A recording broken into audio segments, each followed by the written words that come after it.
And friends. With benefits. Kathy! Oh, Lady Psycho. Oh, Lady Psycho.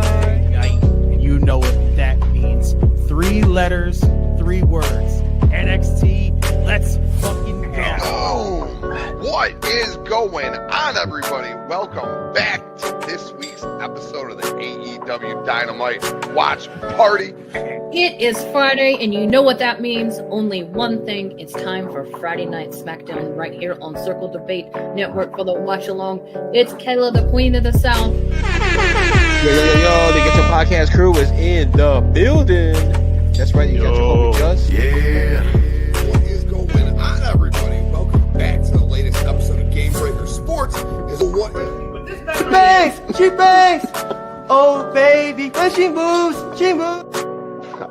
Yo.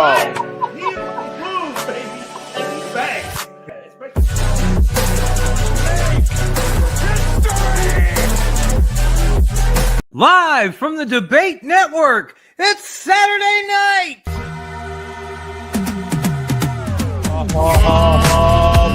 Oh, shit. What are you doing? What are you back on him?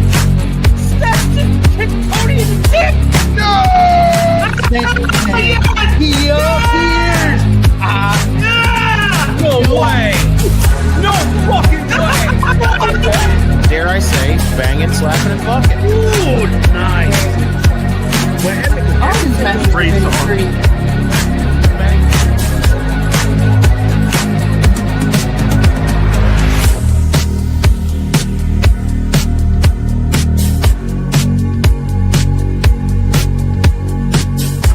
It's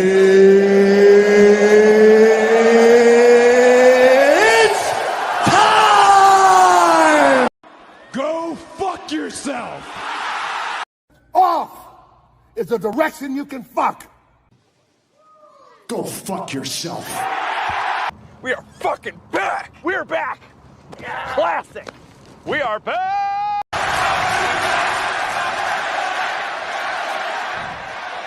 Let me talk to you. That's right, I was going to fucking talk to you, baby. Because happy Saturday, ladies and gentlemen. Welcome for the first annual, of course, the Debate Network Familygiving. Because we're here to be thankful to all of you guys who are watching and listening around the world, Craig. But you already know that I'm not alone. Of course, this is the host of Deepest Went Out to See. We'll be popping up, baby! Yeah! The Paradise Brand. The Caucasian Triangle. But we Caucasian Triangle, baby, bang! Let me introduce my other host. Pythagorean theory. Every fucking night. The one that is at the coolest. Because I'm not just the coolest. And I'm not just the best. I am the Redeemer. And you'll either feel the joy at my cruelty. This is the word of the Redeemer. Ladies and gentlemen, you hear the Rise of the Terminator playing in the background right there. Let me just tell you something right now. Happy Saturday, y'all. Welcome back to the channel. Happy to be back here with the fam, as always. Y'all know what it means. It is game over. Let's fucking go! Let's fucking go! Right. Thank you, Tony. Thank you. And of course, our other host, the host with the most from coast to coast, this family brings it to you all, ladies and gentlemen, because they're not just called, not just being, I forgot to, who the fuck is it? Why is it always in the video? Notorious! Because they are notorious, and every Monday night with Raw Dog with Don. And friends. With benefits. That is right, ladies and gentlemen. Of course, the notorious F.A.M. Yeah! Oh, can you feel it? Oh, let it ride. Let it ride. Oh, this is beautiful.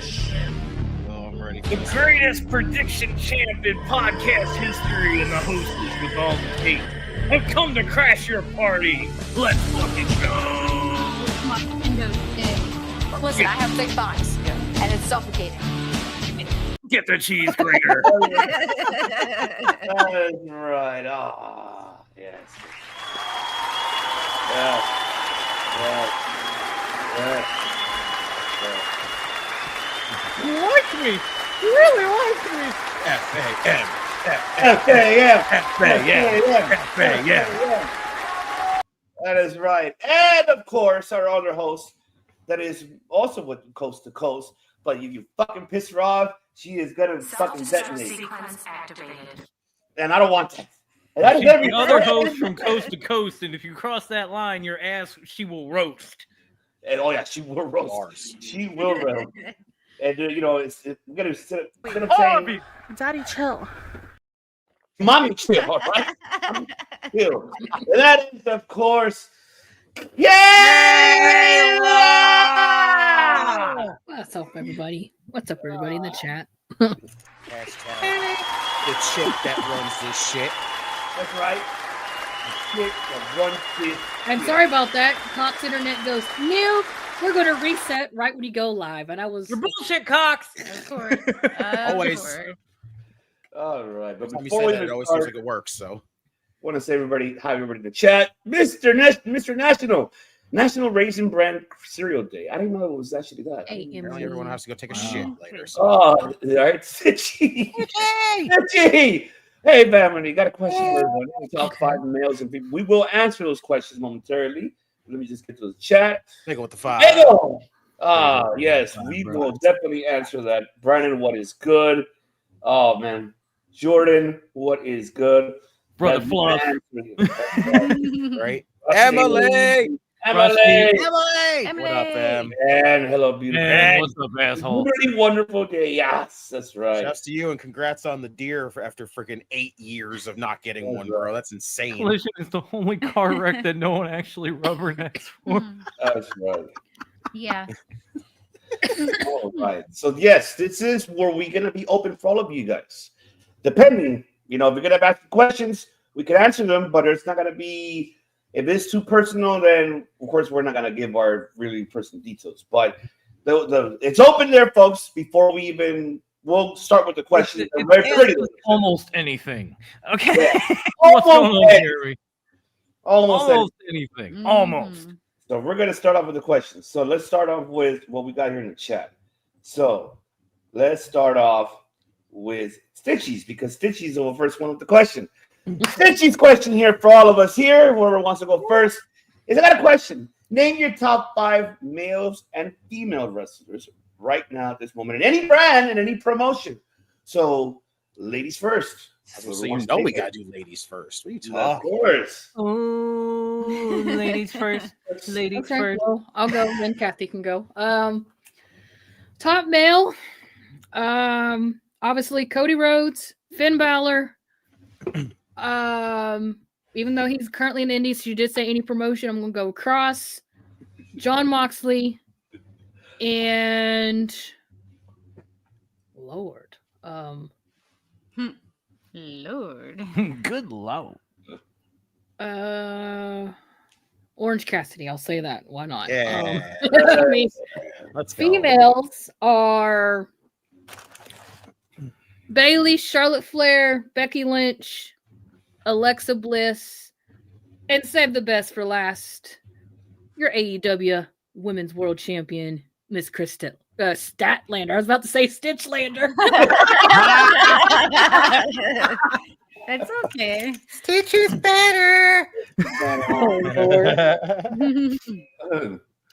Okay, so that was the females, right? That was males and females. Okay. All together. All right, so it's my turn. Let's see. Number 5.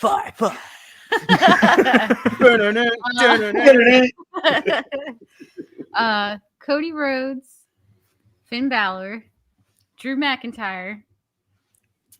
Oh dear Lord. You just wish I'd do this to you. Darby Allin, It's a little harder than it looks. And Shinsuke Nakamura. Ooh. Lady. Let's see. Top 5 Yow. females. I don't know if she's wrestling or not still, but Saraya, whatever her name is. Sriracha. Sriracha. They call her Sriracha. I think she's. Who gives a damn? She's hot. She counts. She's taking a break because she's doing her book tour, but I do know she is definitely interested to come back to WWE and win certain tag titles with a certain little skipper. Yeah, I guess so. So it counts. Let's see. Toni Storm. The Kabuki Warriors. Oh. Both of them. As one? Yeah. Or okay, that's 3. Oh man, there's so many ladies. No, right. Jade. Indeed. Oh.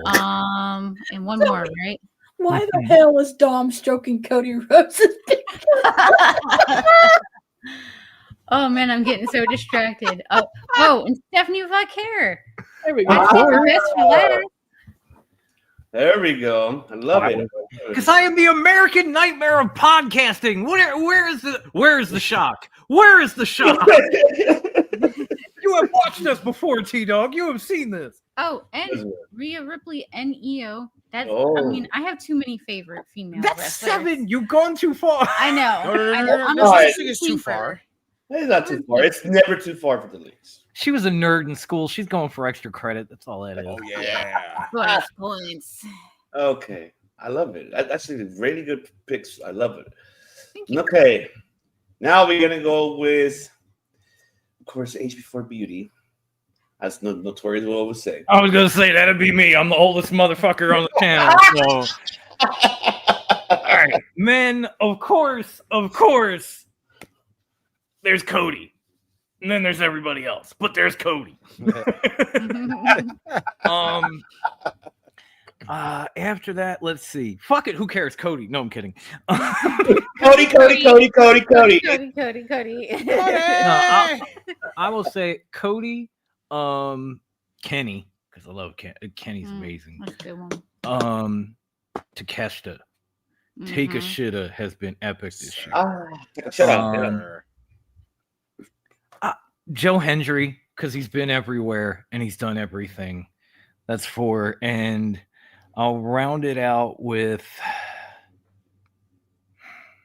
Obafemi.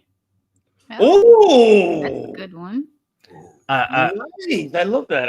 I mean, Oba just got me. That dude.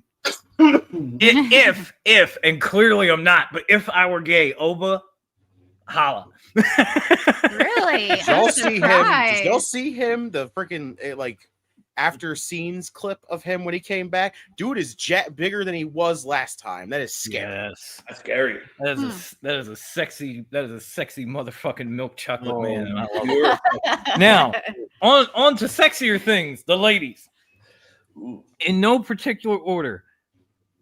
Harley Cameron, cause Harley. Again, she's thick, she's crazy, she's the perfect woman for me. Outside, next to this one, she's the perfect woman for me. So Harley's in there. Stephanie, no doubt, amazing year. Any year, Rhea. Mommy, always and forever. And then I will go to, of course, one of the favorites on the channel, at least from Kayla. Stat has been incredible. Her 2025 has been mwah. So I got to get her in there. I have one more, and it would be remiss of me if I didn't mention. Hold on, I need a minute. It's getting hot. Clear. Oh shit! Wait, hold on here. Ready? It would be remiss. It would be a horrible miss of me if I didn't mention the one, the only, the lovely Io Sky. Oh yeah. She had She had such an incredible 25. She blows my fucking mind, man. I love that woman. I could go on for. I could give you a top 20 on either one, but those are just the first ones that pop into my head. So there you go, Stitch. I answered your question. I didn't say you, and I didn't say Forky. Although I wanted to. Okay. Top 5 males for me is AJ Styles. That's always going to be my guy. AJ's my guy. Kenny Omega. You know why, right? You know why AJ is your guy, right? Do you have to tell him?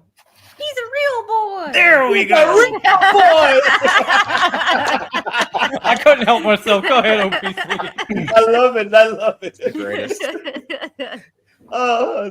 Then Kenny Omega. And then the other one I would say Will Ospreay. That's my other guy. Will Ospreay. I'll say, let's see. Of course, yeah, man, that's my guy. Benta Settle. No. Another good one. It was so hard not to put him in the list. I know. So hard. And my last one, I gotta say his name because if I don't say his name, he will appear, and that is Joe Hendry. Gotta be Joe Hendry. That's right. That's right. I think I'm gonna play it. I think I'm gonna play it. I'll play it. Wave your hands from side to side and say, oh, I believe in Joe Hendry. Joe Hendry is so prestigious. That's right. We believe, Jared. Believe. Kayla, you gotta believe one day. You have to. I hope you do. You're gonna have to. But best for last, because a beautiful man right here, and that is the Redeemer himself. Oh shit! I forgot to get my female. Sorry. Yes, get your females in there. Hello. I was gonna take turn. Hey. Now I gotta talk about the top 5, females. I've got the T, and you have the A. The tenacity and the aggression. And tits and ass. Yes, that too. Oh, let me tell you something, chat. Harley Cameron is crazy. She's thick. She got big eyes and thick thighs, and I'm hypnotized. Oh, what the fuck just happened? Why am I sweating? The only thing I can say is that you felt the wrath. You felt I had the T and the A. Okay. For females, of course, Stephanie. That's for sure. Stephanie Bakir. That's Io, what she's been doing, tremendously great. Yeah, I was gonna say it too. But Statlander. I was gonna say Statlander for a minute to Statlander. Statlander for sure. Chelsea Green. I have to put her in there. She's been doing great. I love what she's been doing. Face or a heel, I like what she's been doing. I loved when she got creamed. Yeah, I think we. Gotcha. I ain't never been creamed like that before. Oh yes, you have. Oh yes, you have. Cardona made clips of that. There you go. She calls that shit a Saturday night. And I would say the last one, I would have to say Roxanne Perez. I like what she's been doing. I'm happy for her. Roxanne! You don't have to put away the thick Roxanne! Tommy, we can't be friends no more because of one of your top 5. I'm sorry.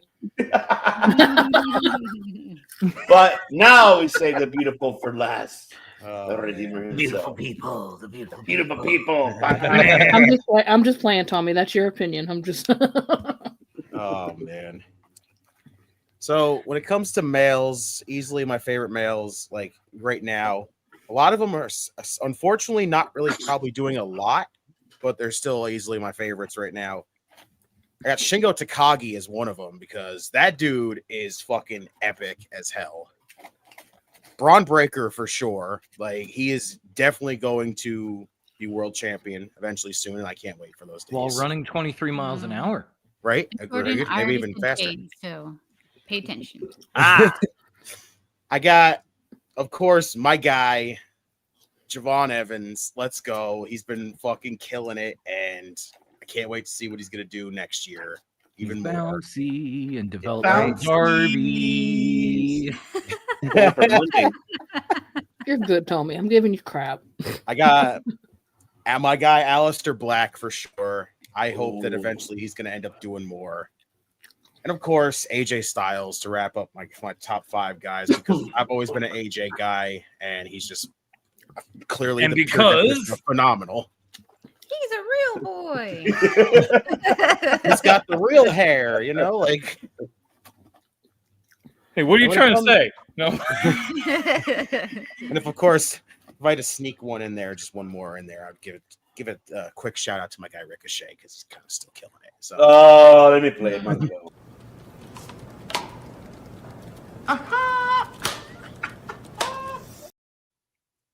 My guy. I liked it better when he was Prince Puma. Damn, Jeremy, you are bringing me back with these lists. Right? I just saw his list. TA, Wendy Richter, and Kelly. I saw his list and I was like, "Ooh, what the hell?" You are an OG, so like me, sir. I salute you. I raise my Wonder Woman cup to you. Okay. When it comes to the women, of course, La Primera herself, Stephanie Von let me tell you something, man. You know, Redeemer's #1 right here with his clear. Sorry. Oh, I'm sorry. Is Io Sky for sure on that list.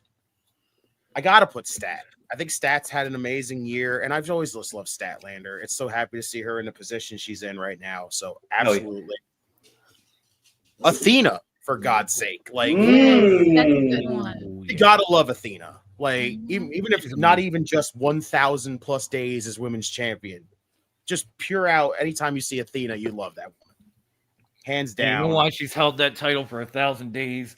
Those thick ass thighs, praise them. Amen. Lucky Matthew man, Palmer, you lucky man, you. He's a lucky man for that. And I'm gonna give a quick shout out, of course, for my last one, to somebody in Japan, Saya Kamatani. For real, she is unbelievable. So there's mine. Okay, awesome. All right, now let's get to the next question. The next question we got from, and shout out to Bagel, of course, from the 499. We appreciate you. We love you. You man, dude. But now the other question we have from Bagel here is, what was the main event of the first show you attended? I'll go first. Forgotten Sons versus Undisputed Era. Oh, that's bloody marvelous. I love it. Shit. It's good shit. So we're gonna answer this question, ladies. The floor is yours. I'll go first because mine's easy. Never been to a show. Same here, so I can't answer that question. Well, I actually had to Google mine because my first ever wrestling show that I went to was a Monday Night Raw. Back in June 14, 2010 was when Mom and I first went to our first show.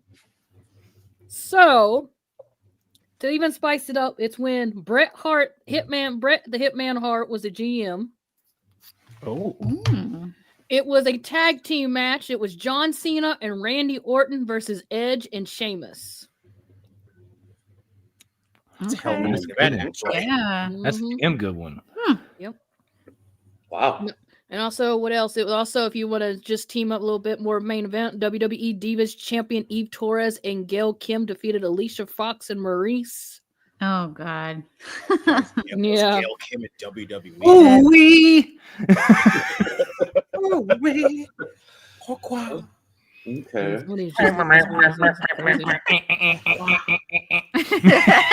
Oh, here you go. Here's the one even better. Mike the Miz Mizanin defeated Zack Ryder, R-Truth, and John Morrison to win the United States title. I just realized, was that was he still a chick magnet back then? I was gonna say, was that chick magnet Miz? Was that fucking baggy pants and fedora Miz? I do not remember, honestly. This is a true story. I don't know, but that was crazy. I had to go Google it when I saw that. I was like, hoorah! Brandon, you went to WrestleMania 1? Wow. Awesome. Dude, Oh, what? wow. That is dope. That's dope, Brandon. That is fucking incredible. I would tell you mine was in 1995, or like heading to 96 in December. It's the Arrowhead Pond of Anaheim, now it is known as the Toyota Center. It was a house show that I went to, and the main event for that was a triple threat. That was The Undertaker versus Stone Cold versus Bret Hart for the WWF Championship. Wow. And I remember that. That's insane. And the co-main event for that was, at the time, was Shawn Michaels versus Mankind. And it's pretty much like a brawl for all match. I remember the Michaels put Mick Foley to the table. And it was my dad, and my dad, rest in peace. He's the one who got me the ticket. He's like, "Here, Merry Christmas, pal." I'm like, "Oh shit, we're gonna go!" And that's what we saw. Like Undertaker. This is when Taker won a belt at WrestleMania 13. So this is the time that he was the champion, and that was when him and Bret Hart were feuding for the belt before SummerSlam, I think it was. And so that's where Taker beat Stone Cold and Bret Hart, but that was the time when Stone Cold was barely coming up as Stone Cold at 316.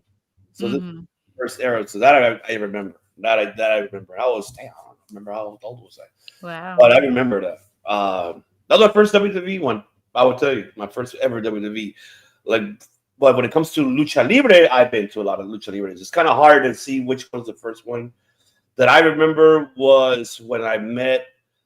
It was Octagon when I met him the first time. Senior, by the way.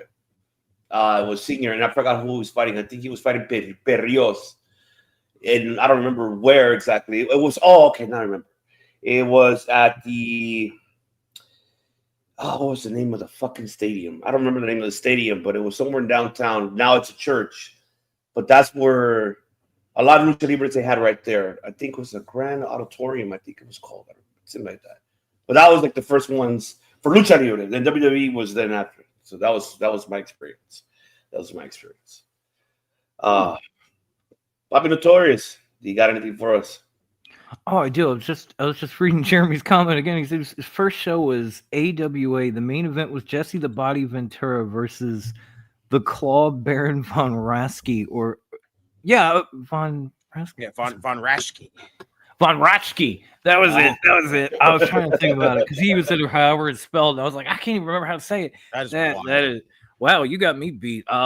That is insane. Main event of the first show I ever went to. Let's see. The year was 1984. I was at the Philadelphia Spectrum for a WWF house show at the time. The main event was the Macho Man Randy Savage taking on the $1 Million Man Ted DiBiase for the Intercontinental Championship. Damn. Oh, it slapped. Oh, it was beautiful. Like Virgil and everything. Like, it was so good. It was so good. Like that whole show was just unbelievable. But that main event just sucked me in. I literally sat there going, I want to do this.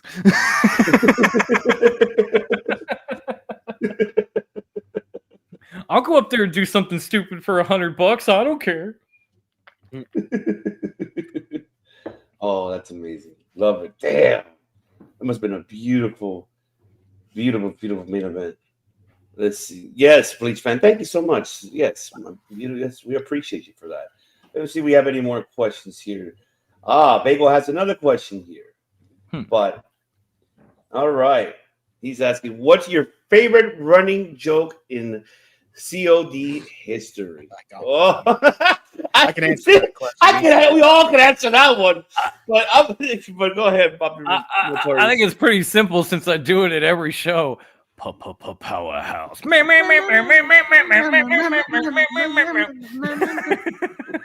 See, it kills him every time. I know what mine now is honestly is. It's easy every time. And that's honestly freaking Notorious is because live is good. Live is good. Thank you, Notorious. Easily one of my favorites. And that's coming from a guy who likes Liv Morgan, but every time I see that happens, it still fucking kills me. He tries to get me to do it. I don't even want it. He's like, come on, you gotta do it. You gotta do it. It's priceless. It fucking goes perfectly. He's been here like 8 months. Do it anyway. Mine's so simple. It just happened recently. Was of course our other host that always been doing as of late. You know, always misspelling people's name. Flucking is a Flishian. Texian. Mississippi, Oklahomians. We busted balls, but really, that's my Oklahoma right there. I would say that's like Steve-O, they're my Oklahomies. It's so literal too, actually. I think that's like one of my top ones of all time. I'm laughing because Stinky came back with "Gotta love the trees," and then Wentz pops up in the fucking chat. Then Stinky just goes, "I summoned the Wentz." God damn it, Stinky! I think one of my favorite running jokes with her involved is, "Of course the table didn't fucking break." Gotta give a little shout out to freaking coup d'etat. Oh god!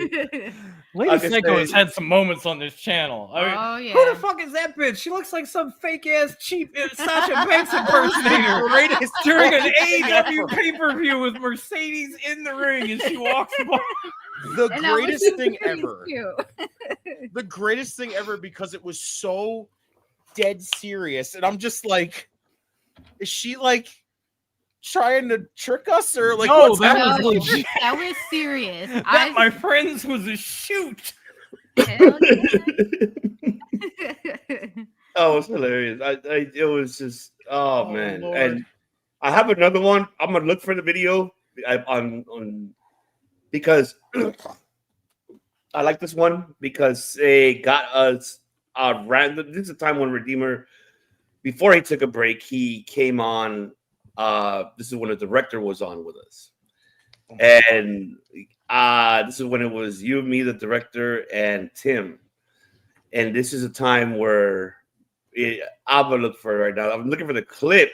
I have to go through it. While you're looking, I'm gonna read Mario's comment. Go for it. I love when Lady Psycho says, "I'm a real boy." Everyone loves the "I'm a real boy" at this point. It's fucking. Oh yeah.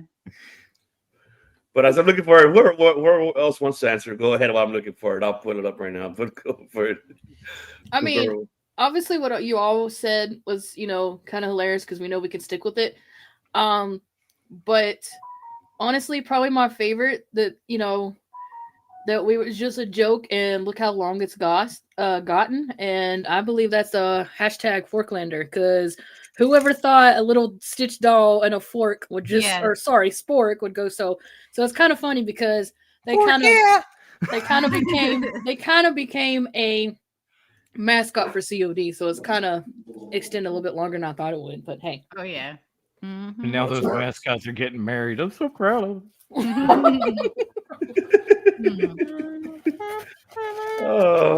I have so many, but I know it seems kind of conceited because it came from me, but the whole shark cage thing, when I was freaking out, I was like, they're going to do it in a fucking shark cage. And that shit happened. Shark cage on a pole match, everybody. I remember that. She spent 3 months saying, they need to put it in a fucking shark cage. Vince Russo booked this show, everybody. It's a fucking shark cage on a pole. That way 2 people get their fucking kicks in. Mm-hmm.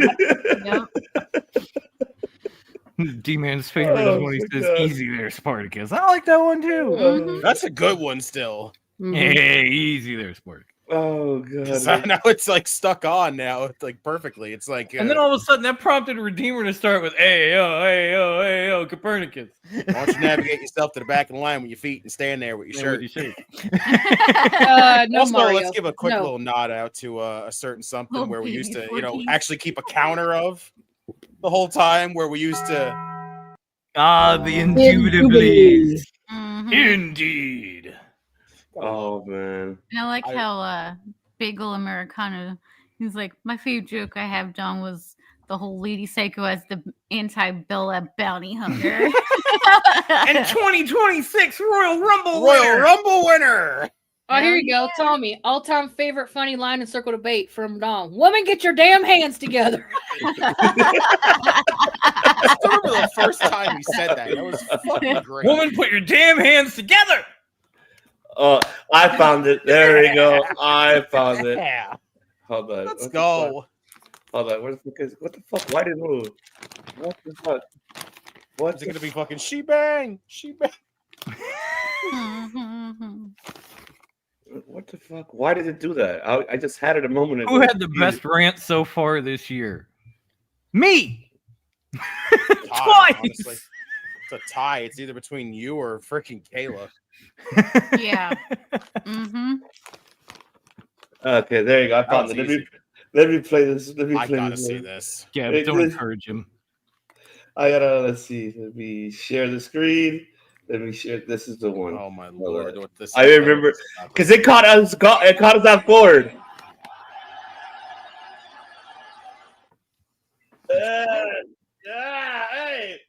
Hey.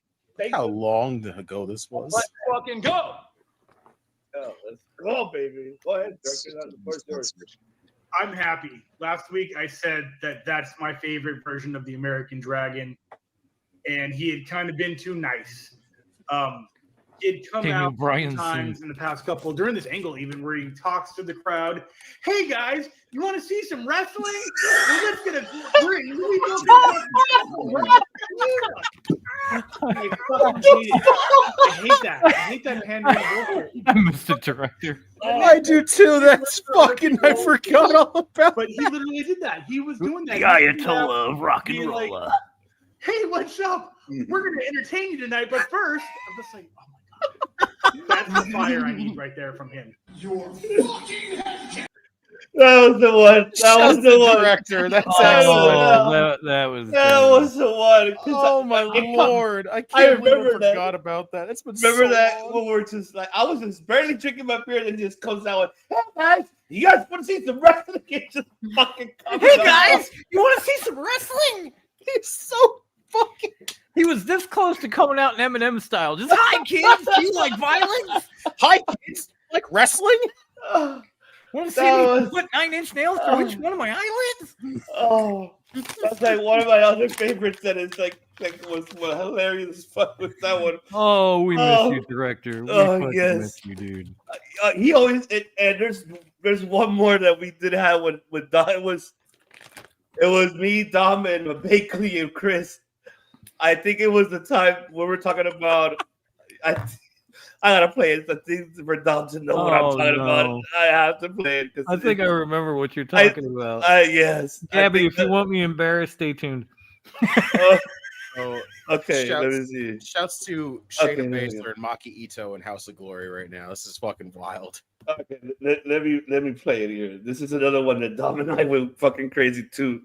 Let's see. Let me play it. Forbidden Door, All In, All Out. You can't do that to me. You can't have. So there is a pay-per-view called All Out. And don't forget Grand Slam. And Grand Slam. That's fine, but I mean, like All In and All Out, you cannot have. That's like having. Like, Oh God, I was still in my studio. He's doing it. At least I think he's doing it. Not creative marketing. Don't call you people. I don't know about all that, but you cannot have. I think we all have to. You can't have a backlash and a front slash. Join us for Backlash for Eyelash. I'm fucking. There you go. Well, I mean, I guess you can say that's the concept, right? All in England and then All Out and put everything all out after that. I guess in Chicago, if they're gonna have it, that's what normally is in Chicago. What was a great last year with Oh my God! He said, screw it. Let's have Hell in a Cell and Heaven in a Cell. That was the one that and then Purgatory in a Cell. It caught us off guard on that one. That one was fucking hilarious. That one caught me in notorious. Anybody? Do you have anything, Kayla, so far? Anything else? Anybody? Mm-mm. No. I'm thinking. I mean, we pretty much nailed it. And like I said, I said the whole Forklander thing, kind of. Just the day when you broke out William Hung on TK. That was, oh yeah. I mean, it's in the intro. Y'all seen it, but Jesus Christ, when it first happened, I remember I'm watching that live, and that clip comes on, and I fall on the fucking floor laughing on this couch. I just love how dead serious. She's like, "Are you TK okay?" was. I'm rolling around snorting and shit. I just love how dead serious TK was when he goes, "I'm not gonna lie, that sounds like Dango," and I'm just like, "What the hell?" I'm like, "Wait a minute!" I had to re-listen to it over and over again. I was like, "Oh my god, it does." Oh, we appreciate you, Ben. Thank you for that, man. I Oh, appreciate Ben, you're the you, man. You know that. Let's see. Next question be, but OPC, thank you for being the Harvey Whoopman of this bitch. Really, and then it's taking your time for us misfits every week. It really means a lot. We love you. No, you mean a lot. A lot of people who have no outlet, just be wide open. They're just true genius self. Hats off to you, and that's from the heart, man. My we guy love you, right Ben. there, y'all. We appreciate you very much for that, man. We really do. Let's see. Alex has a question. Looks like here. Okay, there we go. Notorious may ask nicely. Can you do your bit you usually do for Lighting Cycle and you? For Lighting Psycho? Do you mean Little Psycho? Yeah, you want to probably be more specific on that question, Alex. So that's funny. I mean, I don't mind you asking. That's what the show is for Or at this point. Lady but- Psycho? Can I do my? Do you want me to do the Lady Psycho thing? Is that what you want me to do? Like the whole intro and everything? Yeah, I think that's what he might mean. So I'll start with that, and you can. I'll give you a moment to. Okay. I mean, sure, ladies and gentlemen, if you don't know, right next to me is the Morticia to my Gomez, 1/3 of Notorious Gaming, the hostess with all the cakes, and cover your ears, Kayla, the queen of this network, Kathy. Oh, Lady Psycho. Oh, Lady Psycho. That's right. I feel like we forgot The something. other joke. That just because it just popped into my head. The Pepsi Phil bit, especially the video, the commercial, and then when it cuts back at the end when I'm done, and I'm saying he will fight for the look on her face, priceless. That whole just why the hell did I get drug into this shit? Like, I can't believe I give this man ass. I really can't. I just don't know what I'm doing with my life anymore. So always remember, still everybody that Pepsi Phil and Pepsi are not responsible. See the wrong kind of Pepsi. Top of Wrestling Talk is a little bit are responsible. What's that? Call today. That's what I love. I love Redeemer's little disclaimer thing. That's Money's so cool. on the way. Call Pepsi Phil today. Right now. And remember, he will fight for you. Indubitably. Indeed. Okay. So let's have now. Jordan has a question for all of us here. Name the best PLEs of all time. It can be any promotion and any year, but top 5. Oh Lord! Oh wow! Christ. Good question, Jordan. Good question. Specific. I'm not answering. I could I don't vaguely know. try to answer because I don't have years of shit on top of my head, but neither, the honestly. SummerSlam where Shawn Michaels came back to fight Triple H is 2002, which is Okay. actually 03, I think it was. But that's a great- ECW One Night Stand when RVD won the ECW title at the Hammerstein. That's one for me. Hell yeah. The first All Out, like Saraya winning the title in England and all of that, like Ospreay, the whole night. That's one for me. Oh God, that's 3. I gotta go. The WrestleMania that had Ricky the Dragon Steamboat versus the Macho Man and more. That's 3. 1. Oh, that's 3. Okay. And Halloween Havoc 97. Ooh. That's a good one. All those matches, and then Ray with the Phantom outfit against A. Oh God. I can't give you a top 5, but I can give you, like, of course, one of them is going to be easily that SummerSlam with Shawn coming back, Taker versus Test, Brock Rock, like that SummerSlam. That was the first time she saw Shawn Michaels. Yeah. Oh my God, easily one of the better. She was like, "I've never seen Shawn. Is he good?" I was like, "Are you fucking kidding?" I hadn't watched wrestling. You got to learn stuff, didn't you, ladies? I was like, "You got to learn tonight." Oh yeah. And then, of course, WrestleMania 18 to me is one of my favorites because first off, this is the first pay-per-view I ever watched, and it gave us Rock Hogan. Yeah, like good Lord, easily. Again, that's the match I always go to tell anybody if you want to get into wrestling, watch Rock and Hogan from WrestleMania 18. You will absolutely love the match. And of course, the WrestleMania that's absolutely just everyone's goated, and that's WrestleMania 17, easily. Austin Rock, TLC, Taker and Triple H, the triple threat hardcore match between Kane, Big Show, and Raven. Like, good Lord. Taker versus Foley Hell in a Cell was good. I don't know if I put it in my top 5 just because it was fucking terrifying. Yeah. Even the OG freaking from Bad Blood, the OG Hell in a Cell match with Shawn, outstanding. Okay, awesome. Boss Lady, do you have any top 5? I do. I was actually sitting here trying to. I had to go back and remember because I had the event for Wyatt Main. I had to go back and actually get the actual pay-per-view to actually say it. Okay. I do have a top 5. First one is WrestleMania 34 when Charlotte Flair defeated Asuka to end her 700-day. Oh, that one hurt. That broke my heart. Oh my god! I knew it was going to happen. I was just static because, like I said, I've always been a big Charlotte Flair fan, so I like that. Not gonna lie, Kayla, that one cut me. That cut me deep. That one did hurt. I was ready for Asuka that day. Remember that? I was not ready for Asuka to lose. No. I was already on 900 some days. Sorry, not 700. It was 900 some days. Well, anyway. Yeah, I was on my downward spiral from Charlotte originally beforehand. Like, she was kind of just souring on me. And then from that, I just went, nope. Next one was Revolution 2020 when Mr. John Moxley pulls that patch off and say, bro, you didn't hurt me, and ended up beating Chris Jericho and becoming the AEW World Champion. That was awesome. It was dope. These next two are obviously probably going to be obvious, and you'll find out. Double or Nothing 2023. After having her second knee surgery, somebody returned to rightfully gain a singles title in AEW for the TBS title, and that Miss Statlander. That was great too.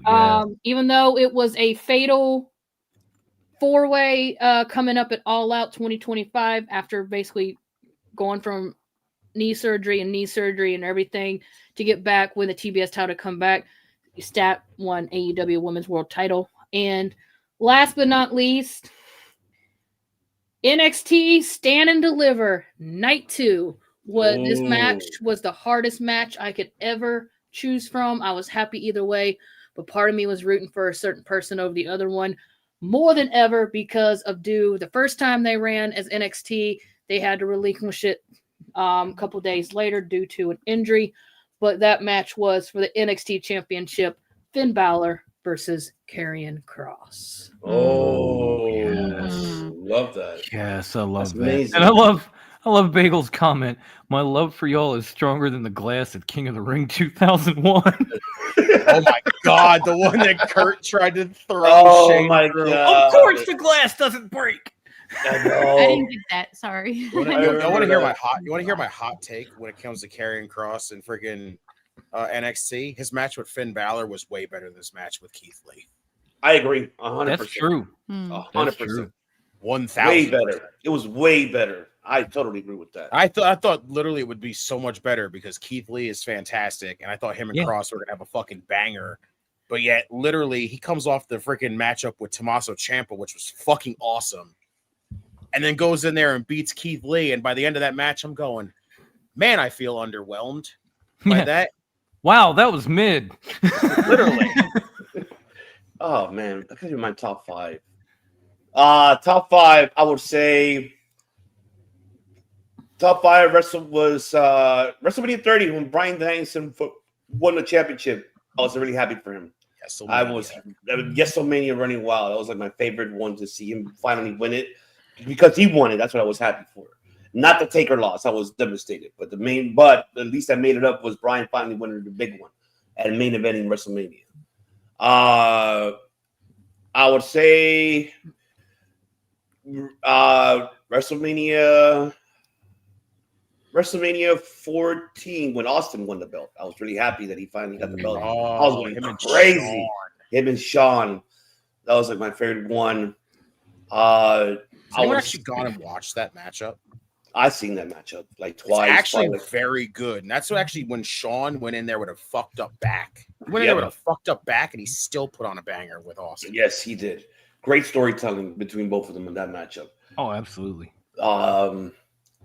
Let's see. Oh, Royal Rumble. When AJ Styles made his debut and Roman was like, who the fuck is that? I went crazy. Dude. I went nutty. Like, I just jumped out of my fucking couch and I was like, oh my God, it's AJ. He's here. I know. Between that moment and Keith Lee showing up at the Rumble and Brock looking at Paul going, who the fuck is he? Yeah. People say that AJ debuting in the Rumble was the wrong thing. And I go back and look at it and go, what the hell was so wrong about it? The way they did it was perfect. Who are these people and where is my cheese grater? Legitimately, people have said that AJ's debut in the Rumble was the wrong time, and it was actually amazing. That's what I said too. I thought it was absolutely perfect. The way they kept it as a surprise. It was phenomenal. There you go. The way they kept it as a surprise. The way they kept it off the fucking screen to just give you Roman's reaction and just go, what's Roman's reaction going to be? Because we don't know who this is. We're just hearing brand new music. We don't know who the fuck this could be whatsoever. So we just have to go off Roman's reaction and the way he just goes, and then goes, oh, and then goes, oh, what the shit? And then also it just cuts over and you see him hood down walking out there, and I go, bonkers. About to be a real boy. Like, just man, I lost my shit that day. I was just like, oh my God, I can't believe he showed up. He finally showed up. And I never thought he would ever step in a WWE ring, but when he did, I was so fucking happy. It's like, because I love that man. You know, people understand AJ to me was the reason why I watched TNA when it first came on, like on DirecTV pay-per-views. Like I started ordering them. AJ was like the main guy. I was not Jeff Jarrett, wasn't even Ron Killings.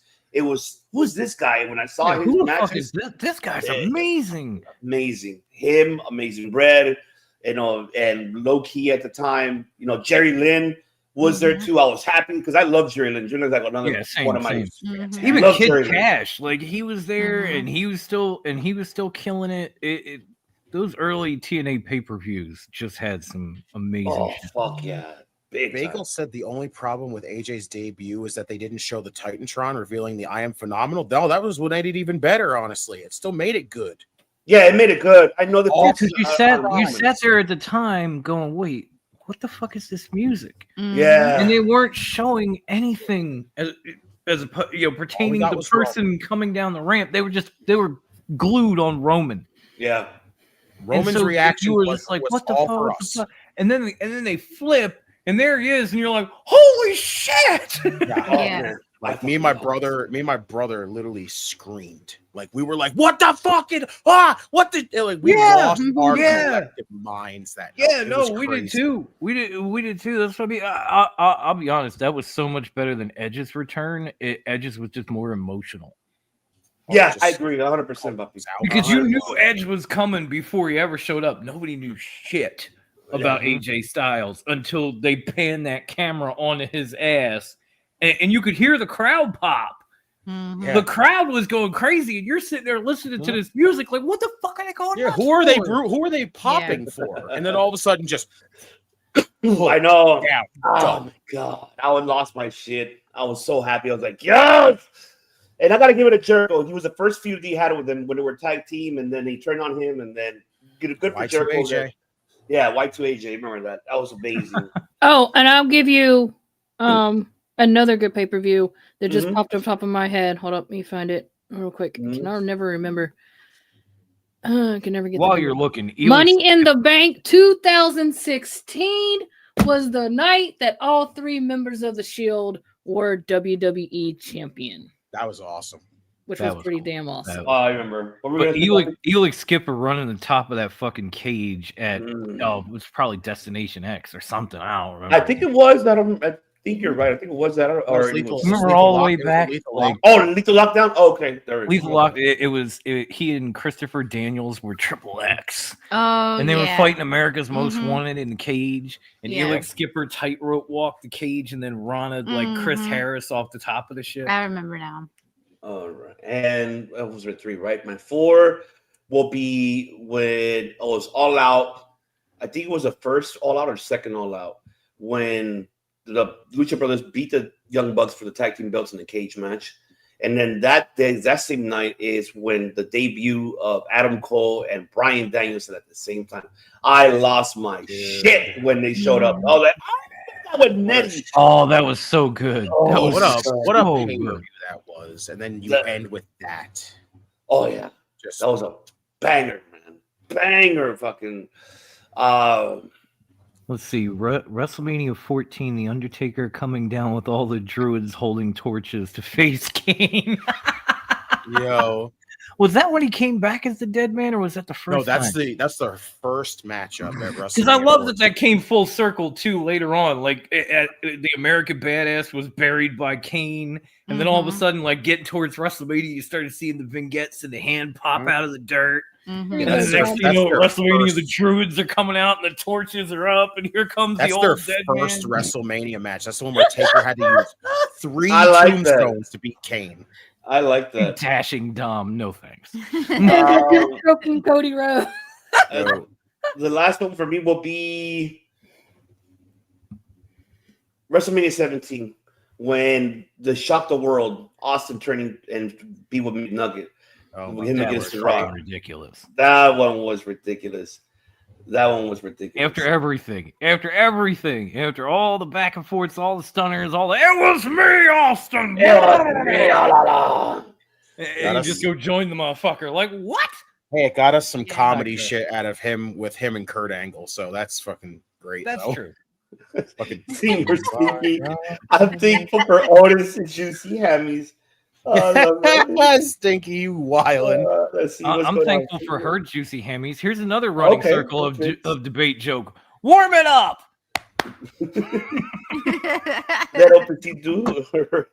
That's a still running one today, and it will never freaking get old. Let's never gonna stop. It's like fucking la la. Steven, what is up? What is going on, Steven? Warm it up. What is up? Okay, those are yours. Remember, so we're answering questions here. Let's see. I caught a version of fever after blood and guts. Okay. Oh. Okay. Hey, not bad. Good time to catch it, though. Actually, though. Yeah. Blood and Guts gave me one of my favorite moments. I don't remember which one it was, but when Sammy Guevara got yeeted off top of the cage and he went through the table, and a cup that was on the table just randomly popped up and landed on top of his head. Yeah. It was like extreme beer pong or some shit. That was Blood and Guts too. So that's what I don't remember which Blood Guts, but I know it was Blood Guts. And Sammy got yeeted off top and he went through a table. There was a cup on it, and the cup flips up and lands right on his forehead while he's laid out. That is the most extreme game of beer pong ever played. That was perfect, though. Okay, so now we got another question here from Alex. Deep route to question. Who do you pick as your future stars in the business? So, ladies first. I want to take that question. Oh, God. Ladies first. Ladies first.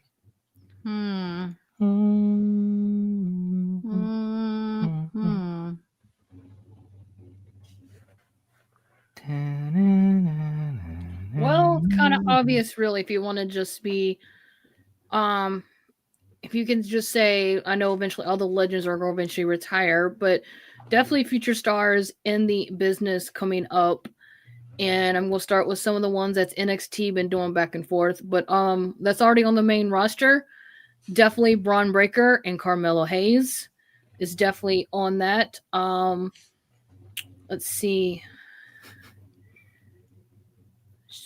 Then if you want to jump down, go ahead and jump down to NXT and just name another one. And that's actually there's a couple in NXT that I think they're definitely going to have a bright future if they continue to do what they do. And one, we just witnessed him on NXT to become the Speed Champion, Jasper Troy. That was pretty cool. And last but not least, even though we'll go ahead and say it, may him rest in peace on Monday Night Raw, but is Javon Evans. Bouncy. Bounce right into his grave. That's what He's going to need to bounce around as much as he can because he's going to have to fight Gunter as much as he can. Jeremy, that's only funny because it's true. Kurt Angle still hears what in his sleep. Shout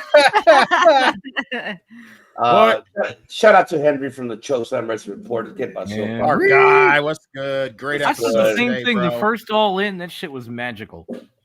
Okay. Fantastic episode earlier today, y'all. Make sure y'all go check that out when you do. Subscribe. Get them to the road of 500, baby. Let's go, baby. And the road to 1,000, baby. Okay. Lady Psycho, what do you got first there? This is kind of hard for me because I don't really watch NXT, so I don't know like the newer. Well, it doesn't have to talent. be NXT. Just like guys that aren't like, or guys or girls who aren't stars yet who could be in the future. I feel like Harley Cameron is going to be Ooh, a lot. I like that. Yes. Let's go hard. Yes. The other side, the other piece of bread in the Psycho We are family. just showing a lot of love to feel Harley like Cameron she tonight. could have some great matches and like take out Tony Storm in the future. Like that would be really, really cool. Guys, I agree with Braun Breaker, definitely. Can't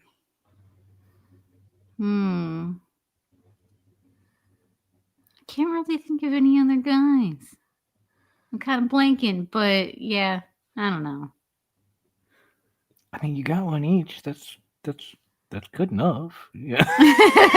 Okay. I'm seeing a lot of picks in the chat right now, and I do love Harley. I was gonna say that because the woman's getting better and better in the ring. She's got such an amazing psychotic personality, and I love the shit out of her. And I think she could be a huge star. I honestly think they've kind of put a little bit of a halt on it, but Bird Lady could be fucking phenomenal in the future. Agreed. Takeshita is practically a star already, but this time next year he could be a main eventer if treated right. Fuck. And you know what? Just because he hasn't got there, God willing, and his body powerhouse. That man, that man has every tool in the bag. He's got snaggletooth teeth. I know, Grandma Wendy. I know, but he's still amazing. He's still fucking incredible. I love the dude. I think he could be humongous. And I guess if he lives through it, Javon could probably make a pretty decent star. I think if he doesn't end up dead at 22. Oh, I hope not. God forbid. I'm not gonna win that. Mine's very quick. For sure, Javon Evans, Leon Slater, for sure. They're the feature stars. Who I would say Takeshita. He's gonna be there. He's gonna be your next Kenny Omega, where he's gonna be at. Konosuke is the guy. Females, very quick. I would say who has potential to get to that route.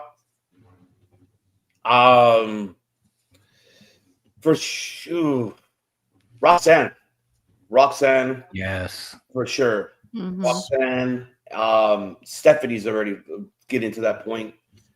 But I also want Chelsea Green. She's going to be a hell of a fucking champion.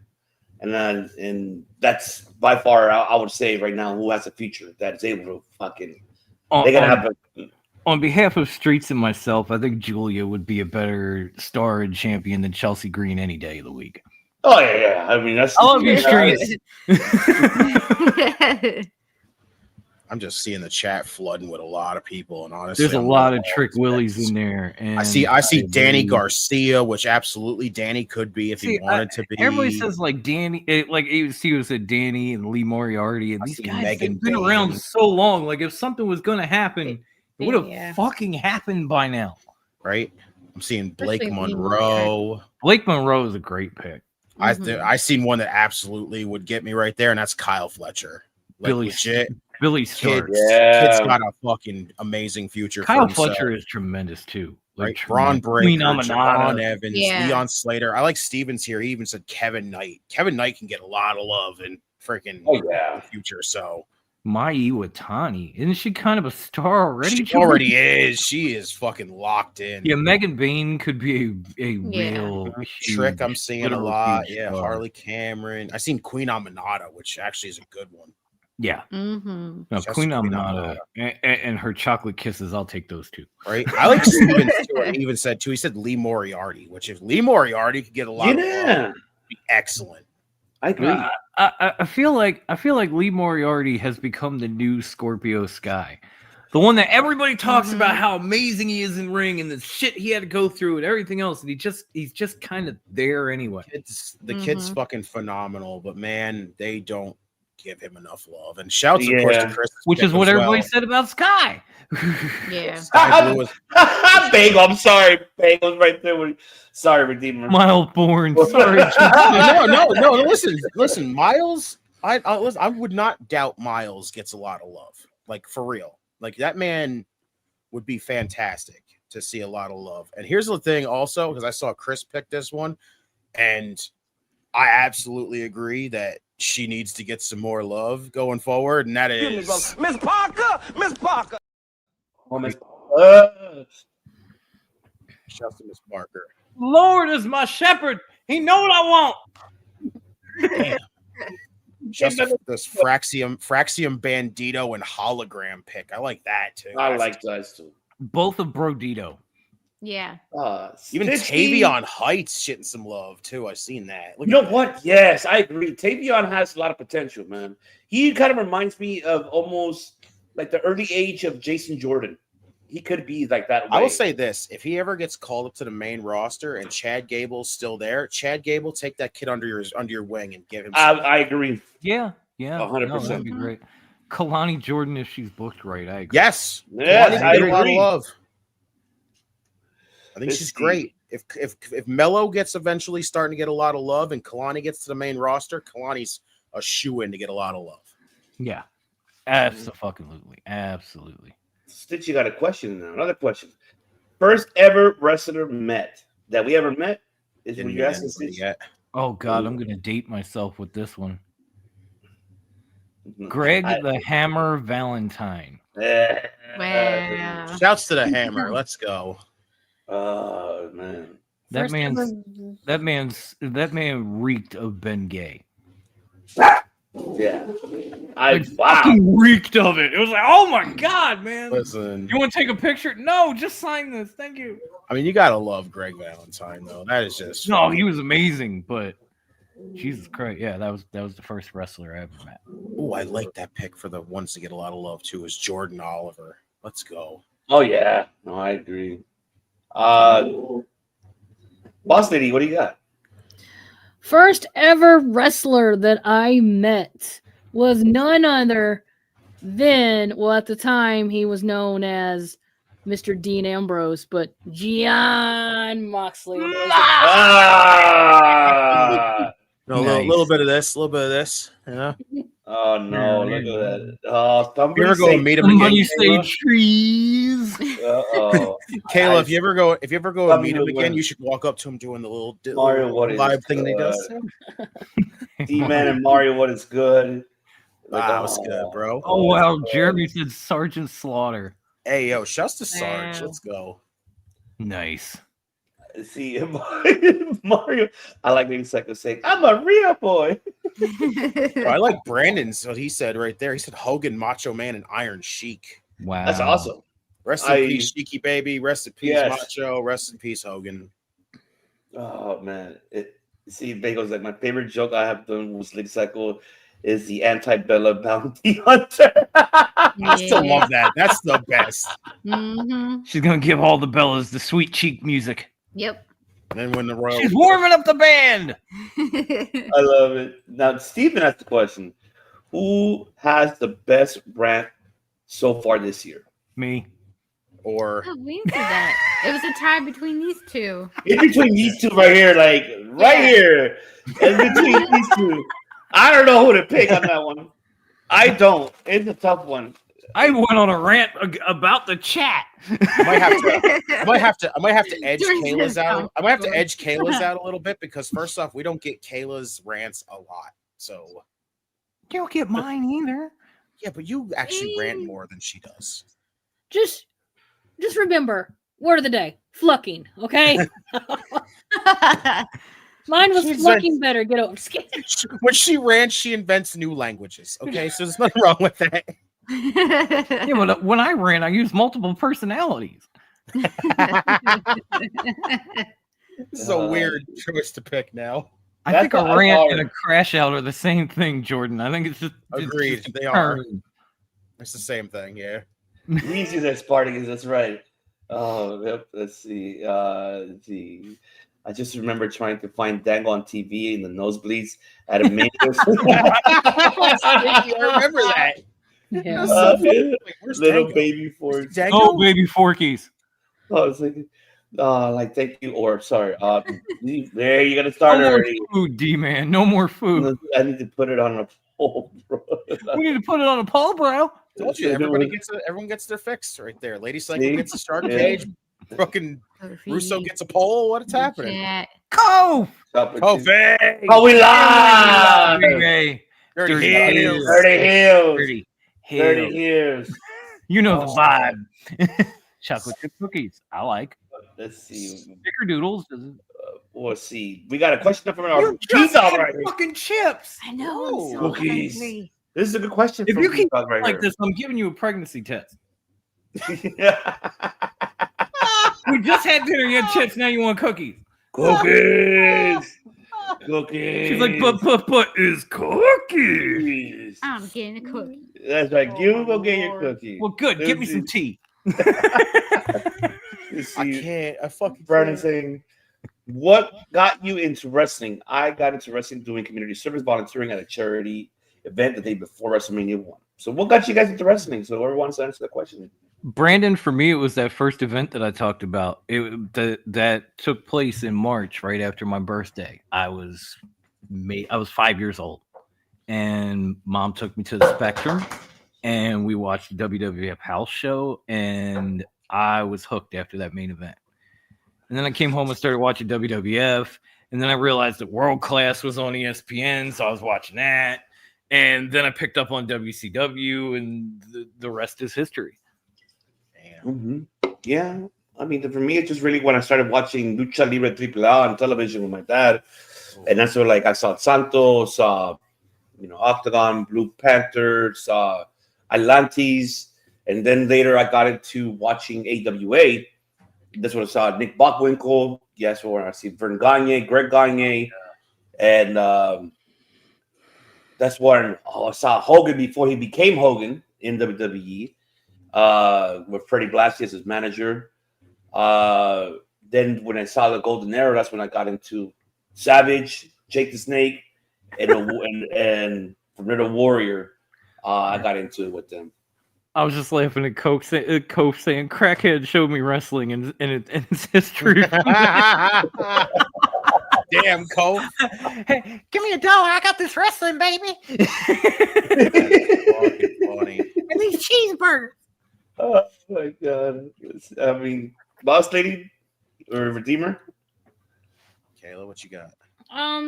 Well, first of all, I'm kind of going to bounce off of Mama Chaos's reply if you were to ask her this question because it is kind of funny because it kind of bounces off. She actually got me into wrestling because she fell in love having to be surfing one night after work, and she came across John Cena and Randy Orton just going at it in the ring. And so John Cena and Randy Orton is what got her hooked. And she basically just say, you got to check this out. You got to check this out. Got to check this out. And I'm like, okay, Mom, what are you trying to, show me? Well, she found Monday Night Raw in 2006 on TV.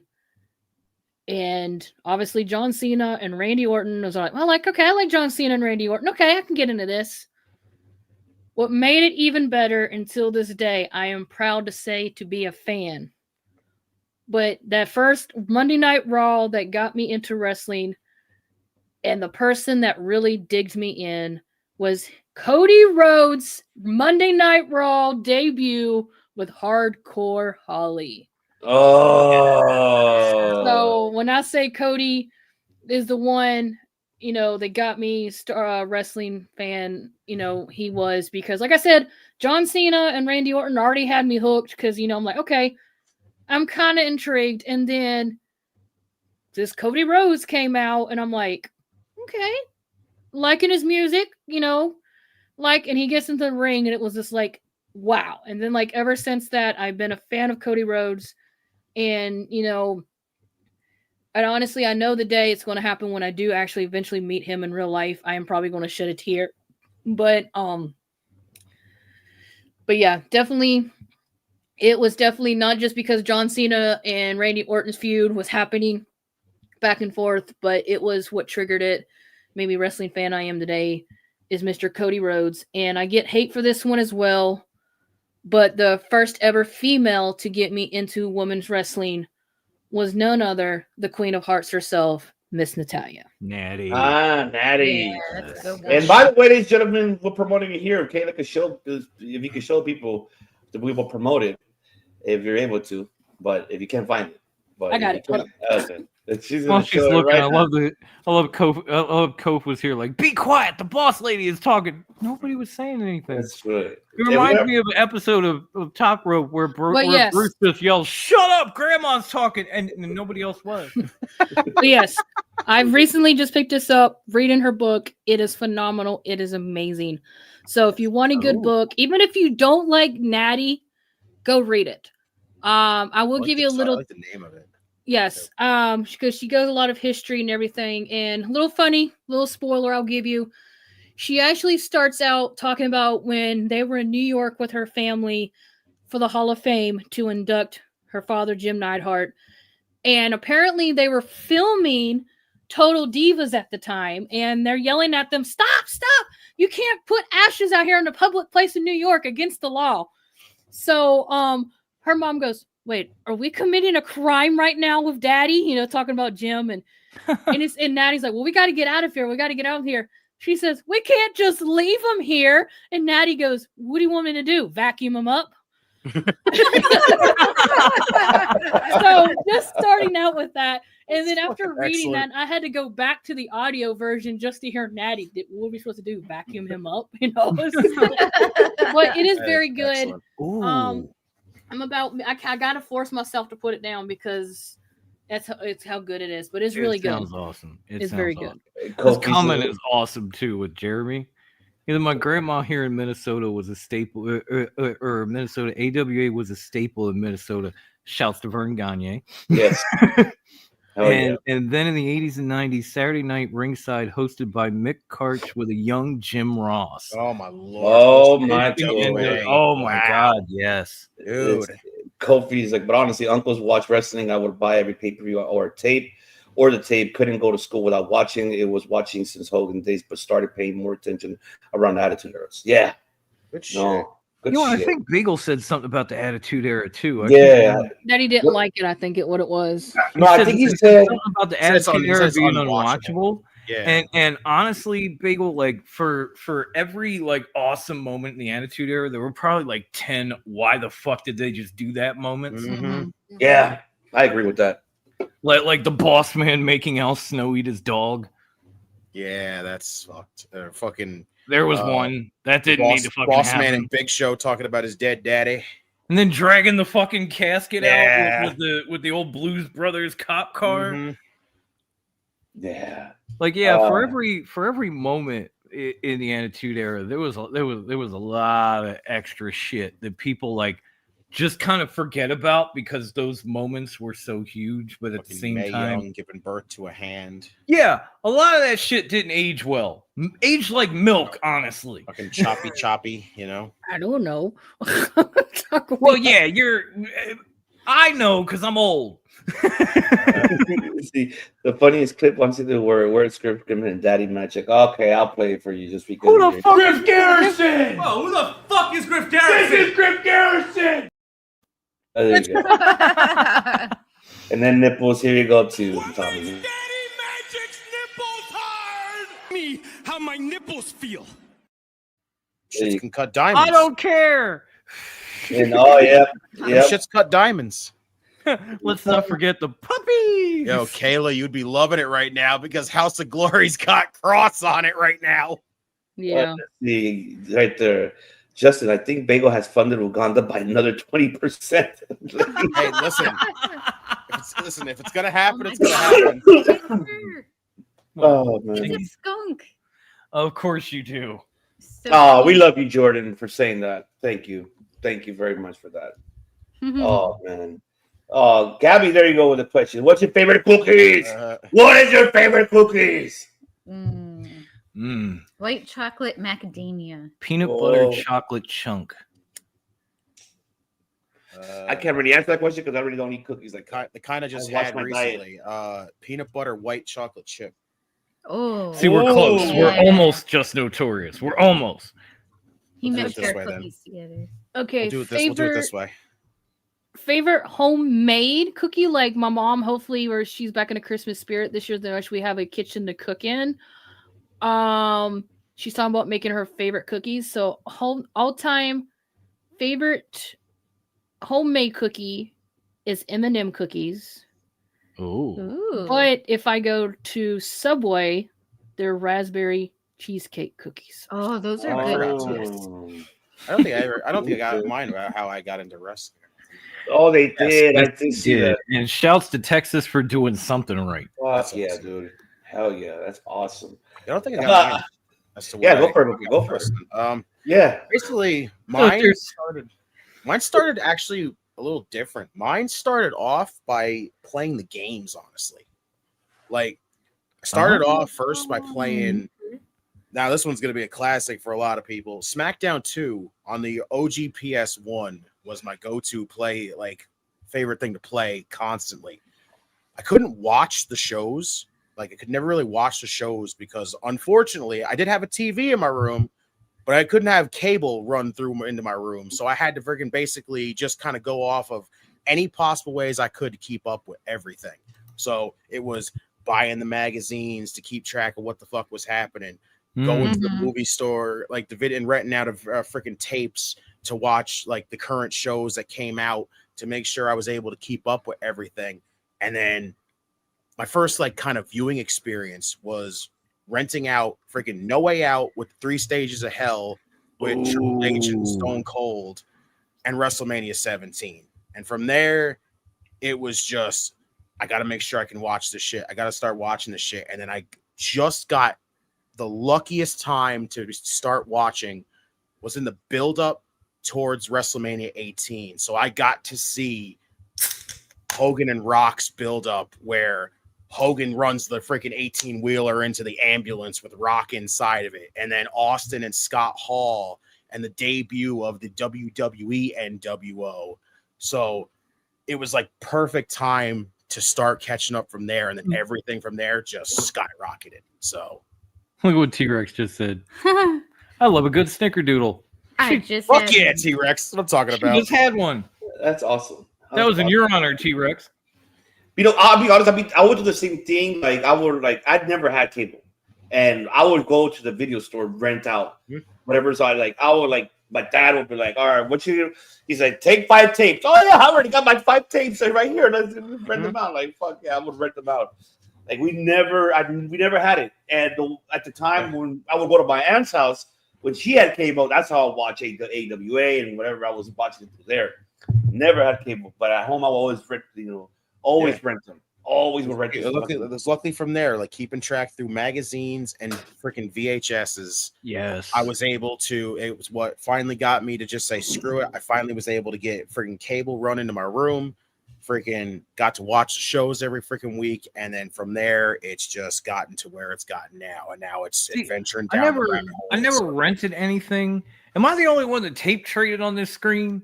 No, I did it before. Because I used to have the Scrambler box, so I'd get like WWE and WCW pay-per-views, so I would record them, and then I would trade them for other shit I couldn't watch, like FMW or New Japan or AAA or whatever the fuck, like ECW sometimes. Like I never rented shit. I would just bring my tape to the farmer's market and be like, all right, what you got? I got WrestleMania, I got SummerSlam, I got I see what Jordan's saying. See, you don't have to do he was saying if we didn't have if COD. we didn't have COD, where would we be? Lady Psycho for you. Oh, that was the whole Lady Psycho. Oh, that was the Lady Psycho song. Yeah. If we didn't have COD, I honestly I don't know, Jordan. Considering the circumstances and the odyssey that I've had doing this from place to place to place, if I didn't have here to come back to, I told Ivan this, I probably wouldn't be doing it anymore. I probably wouldn't. I had kind of gotten to the end of my rope with the shit, just dealing with certain people, certain types of people, and I was over it. I was ready to call it. I was just ready to call it like, 4 years is a good run. I'm done.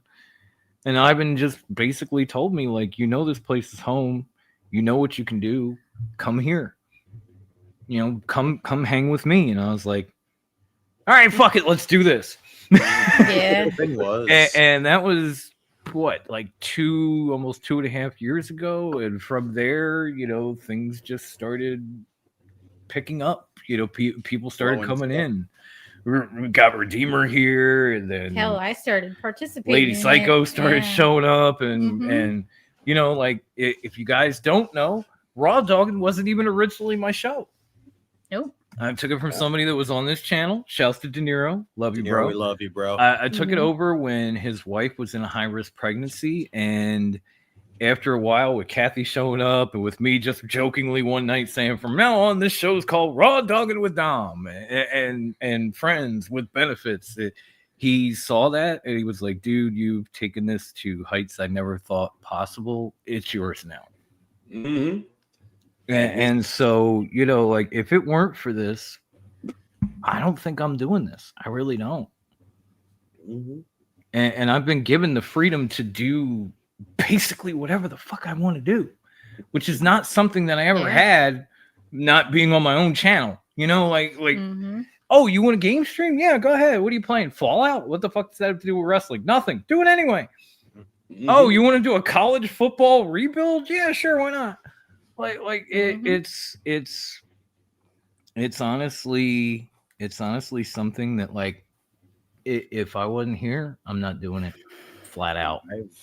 You know what I've said? I've told you multiple times. Like, podcasting was just all of a sudden a thing that I always wanted to do. Legitimately, I always wanted to do a podcast for the longest time, because I'd sit down and watch all the bigger, podcasts and like YouTube channels on there that would like review the shows and everything else, would talk a lot of the stuff.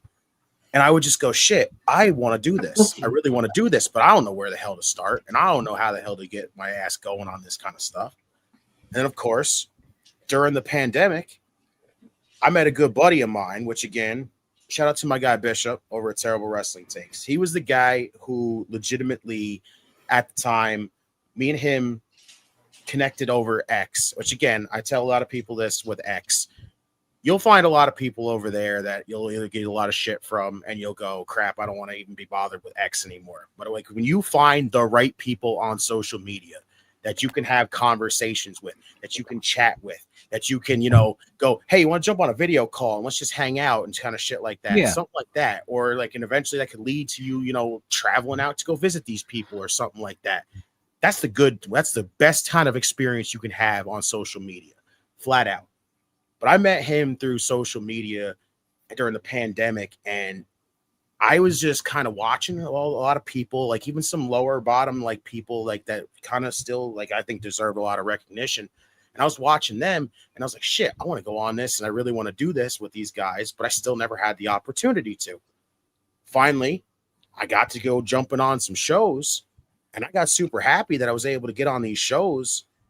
And it was like, this kind of got my motivation to get going and doing this. So I kept just kind of bouncing back and forth between people, trying to figure out like how to start my own show. How the hell can I get it going? Finally, I got the the In Time Wrestling podcast going, when I started that up, and I was still bouncing around between shows. And hell, like I said, I popped up on here one time on Circle of Debate for like one experience. And then it was a long gap before I even got to come back here. And then, of course, life catches up on you and it bites you in the ass. And what happens? It puts me out for over a year. That was the worst part ever. Having to sit back and watching as everybody that I consider not only just friends, but fucking family, basically getting to do all this while I'm sitting on the sidelines, twiddling my fucking thumbs, going, shit, I wish I could be there with these guys. I want to be doing this too. Right. I want to be doing this. I was on a roll. I was getting a nice vibe going, getting the show going, everything else. And all of a sudden I had to put it on hold. And then I can't even get to do it with everybody else because I have to sit on the fucking sidelines because life is a pain in the fucking ass.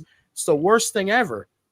But then, you know, when finally I get into a good enough position to where I can finally come back here and do this. This is the greatest thing that could have happened right here was these guys bringing me in right here. Like, I'm pointing at that man because that man made it happen. I'm pointing at that man. I've said this to you. I'll say it in front of you. I went when you said you were coming back. I went straight to Ivan and I was like, bro, I'm getting this guy on the channel and I am recruiting him like he is a 5-star gem. I swear to God. You did. I remember because then Dom, when he told me, and I went in shit. Oh yeah, bring him. He was like, oh yeah, you gotta get him. You gotta get him. Oh, I got you.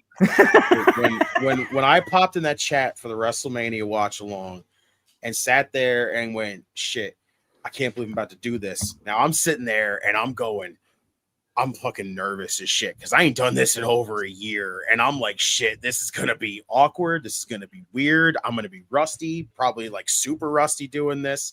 But let's see what's going to happen. From that watch along to just being able to come back here consistently and just say that I have a spot here is what makes it feel just so good. And again, because it's like, I love these guys. I have basically been watching these guys for the longest time. And I'm always wondering, will I get a chance to come back and do more with them? But now look what happened. I got to come back here and not only be like locked in with these guys, but do this with y'all finally after over a year. And then finally get to do it, be back for over a year. It just feels now you're running your own shows, and I showed you how to do that too. I'm so fucking proud, man. It's unreal still. Let's be real. I mean, you started NXT, and look where it's at now. Again, like I would, if we didn't have COD, I'd probably still be bouncing around on other shows. But I'm happy to be here. This is like this is like my home base right here. I can say. Yeah. No, I am. I know it's kind of the purpose of the show, but I am truly thankful to have this place and these people because, like I said, I'm not doing this without y'all. Yeah. Rusty just pops in and goes, "Okay, I missed it. What about me? Not you." Not you. Oh God, Jeremy, I remember that game. It was actually a stand-up like arcade game they brought to Sega Genesis, and I can't remember the fucking name of it. But I played it. I played the shit out of it. Oh, where Doink the Clown would get slammed. Especially the arcade. What the fuck was it? I remember that. I know. Yeah. It was. I can't remember the name of it. Me neither. I know what you're talking about. Was it just WWE Superstars or something generic like that? I have to research it. Hello, but I remember it used to be like a stand-up arcade game that I used to play the shit out of, and then they brought it to Sega Genesis, and my parents got it for me for Christmas, and I was like, "Oh my God, best year ever!" I just ran upstairs and threw it in my shit and started playing. Yo, this is about to be a hell of a women's match right now. Right now, we got Priscilla Kelly and Allie Katch right now, and I guess we're about to get Scarlett right now. Priscilla Kelly and Scarlett, Jesus Christ! And Allie Katch too. Good Lord. Bossy, you want to answer that? T-Rex. You know I love you, but this is literally a show where you can ask us anything, and you ask, "How's everyone doing?" Mm-hmm. I'm good. How are you? He ain't there yet, but T-Rex shouts. We love you, God, bro. Alley I'm Cat, just good saying. Lord, stay on this camera angle right now. Good But Lord. yeah, I remember that. Like throwing Doink the Clown into a table, all the confetti would pop up. Like I can't remember the name of the fucking I game. think I even played that in the arcade forever ago. Yeah, Brandon. Justin was just bringing that up. But yeah, I mean, getting Redeemer on this channel and being able to get him not only here but doing his own streams, running his own shows. And it's like I showed that man how to do it all. Oh my god. Oh my god. Feels. I'm verklempt. I'll let you talk amongst yourselves. I'll give you a topic. The hand would be in college now. Discuss. Like he always says too. I gave him the greatest nickname that anybody could ever say, and I guess You really did. It's a title now. One night on Top Rope, he's in our live chat, and he just said, "From now on, you are the notorious DOM." And I love that. I'm using that. And because of him, I ended up. I think both of you, Dom and Redeemer, I got OPC. I like what the fuck OPC. Okay. OPC. Like think about it. Bruce was high class.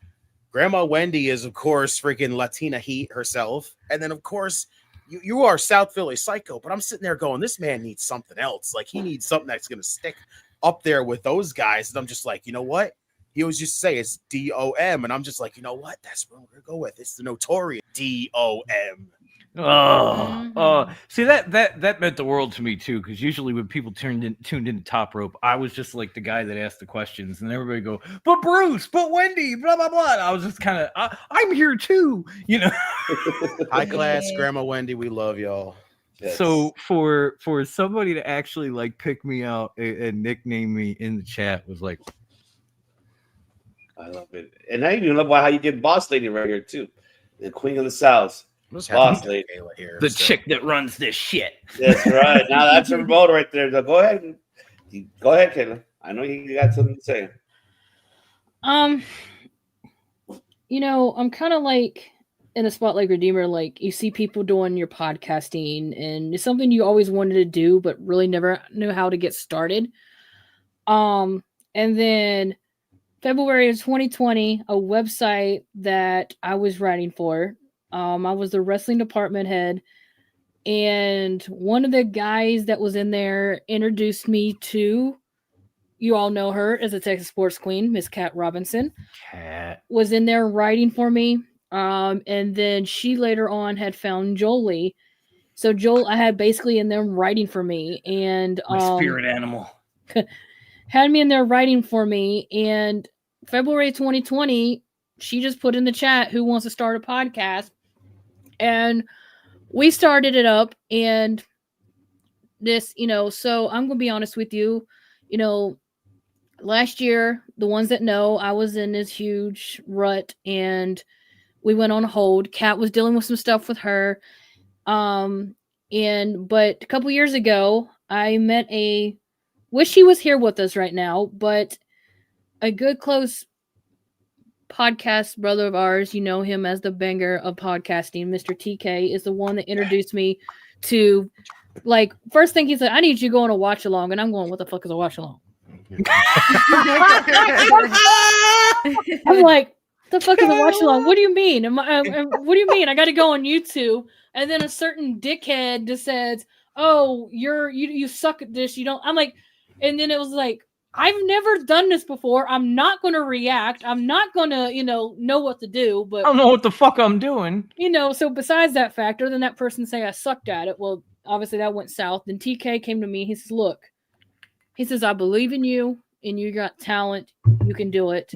And then when we did the little channel with him when they first did, and,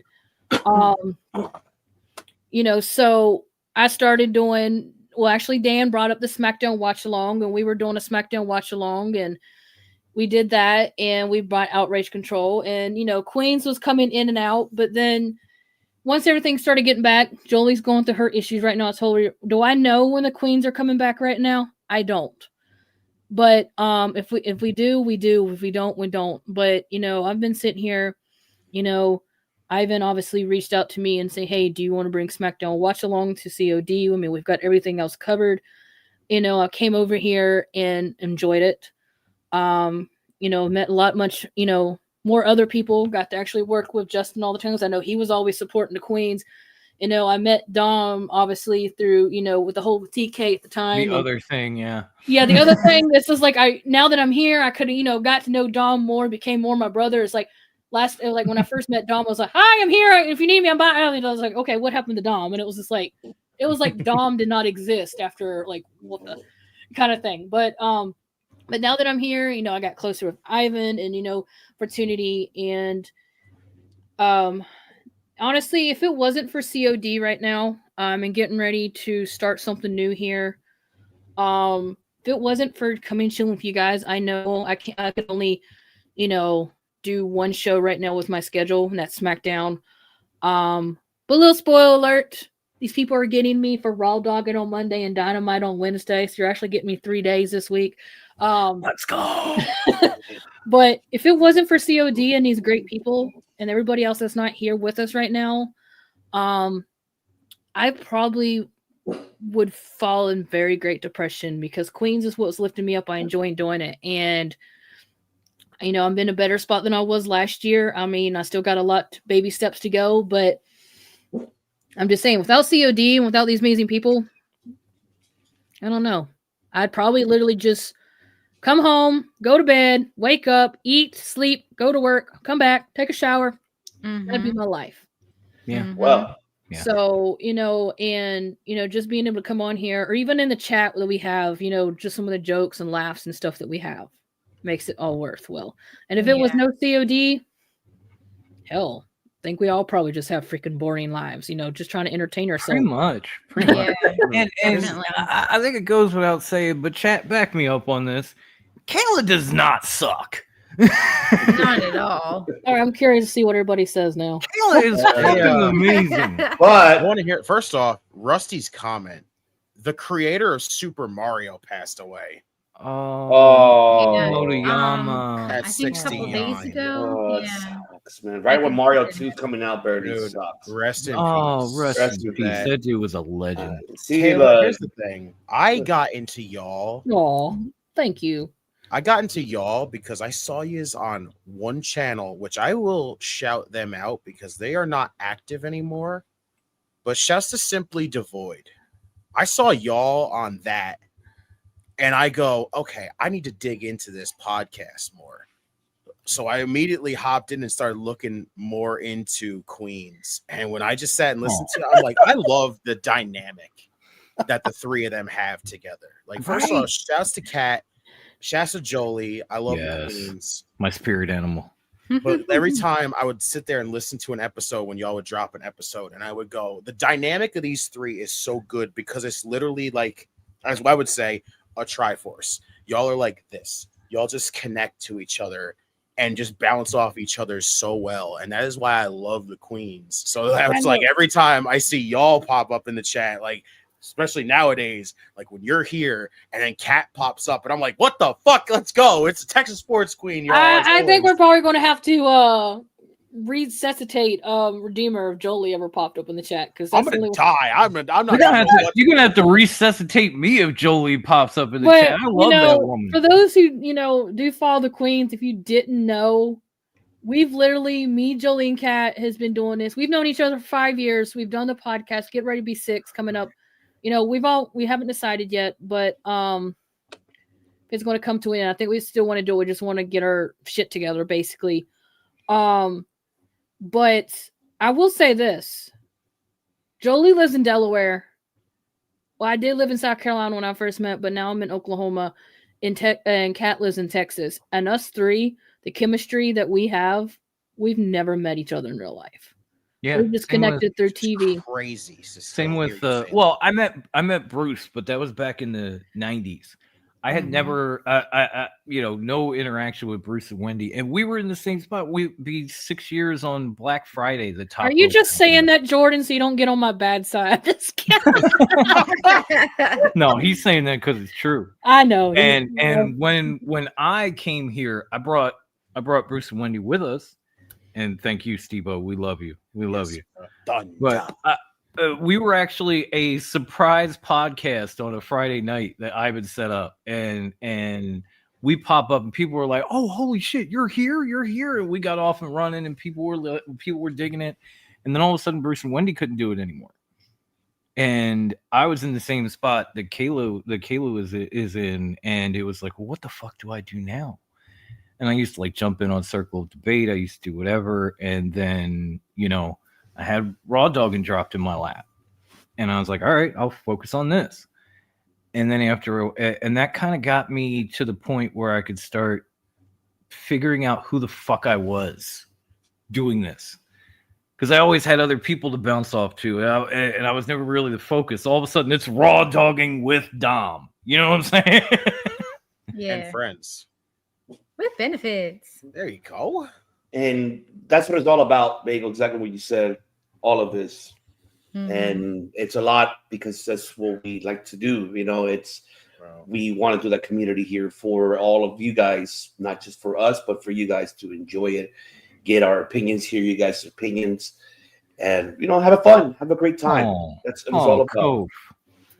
Oh man, I've known you guys for years. Honestly, 6 years. Yeah, that's me. Yep, 6 years. I remember. Love you, man. I already do. Love you. I love. Same to you, Kof. Same to you. I love Brother Bove, Mr. Dirty Heels, man. Thing was with Top Rope when. I first watched Top Rope. I loved it so much because, again, I love y'all. I love y'all so much because, I still remember when I first got to be on with y'all, I'd go, dude, I'll tell you flat out, this is going to be brutally honest with y'all right now. I genuinely thought that Grandma Wendy and Bruce were not going to like having me on there. We're not going to like me on there. I was going to be like, damn, bro, they're gonna think I'm weird. They're gonna think I'm on the show. What the fuck? It's gonna be so Wendy bizarre. loved you. I legitimately was so confused. When I went on there, I go, shit, I'm gonna be is Grandma Wendy gonna be fine with me on here? Is Bruce gonna be cool with me on here? What the fuck is up with this? No, that was the great, because I remember that was the last episode we did. We got you and De Niro on with us, and then Bruce had to bow out because he had a family emergency. But Grandma absolutely positively fucking loved you. She's like, that dude Justin is crazy. He's my kind of guy. We can hang out whenever. No, thank you. That was being on Queens. I know. That was being on Queens, which again, shouts to the Queens for being the first ones to book me when coming back. Oh hell yeah! Epic. Was I'm epic. A forefather of the league, also high, but yeah, I came in a little bit after y'all. It was epic, but I was so freaking nervous because first off, I was shit. How the hell do I even act around Jolie? Am I gonna die? Is she gonna kill me? What's gonna happen? Oh, I'm so jealous you got to be around Jolie. I'll tell you this. T-Rex, that is super sweet of you. Thank you. You're awesome. Right? I appreciate you showing up. I'm not gonna lie. I love Jolie, but sometimes she scares the shit out of me. I'm just gonna say. That's what I love about Jolie, though, because I'm that way. I'll scare the shit out of you, but at the same time, I'm humble. Little funny story, Justin's, because you said you didn't know how to act around. She was, that you're afraid she might get on you. Little funny story, when Dan, or you guys know him as Dango or Pungo or the other half of Tango, whatever you want to call him. But when he was still part of his live stream podcast with the Bump Boys or whatever, we had him on the podcast. And we had him on the podcast. And here you go. I said, you're not saying, he was texting me. I said, you're not saying much. He says, Jolie scares me. And I said, why do you think I told you to be yourself or else she's going to eat you alive? And he sits there and he goes, no. He texts me, says, I see what you mean. And I was just like, just breathe. He didn't want to breathe on the whole channel. The thing is with her, you can do your homework.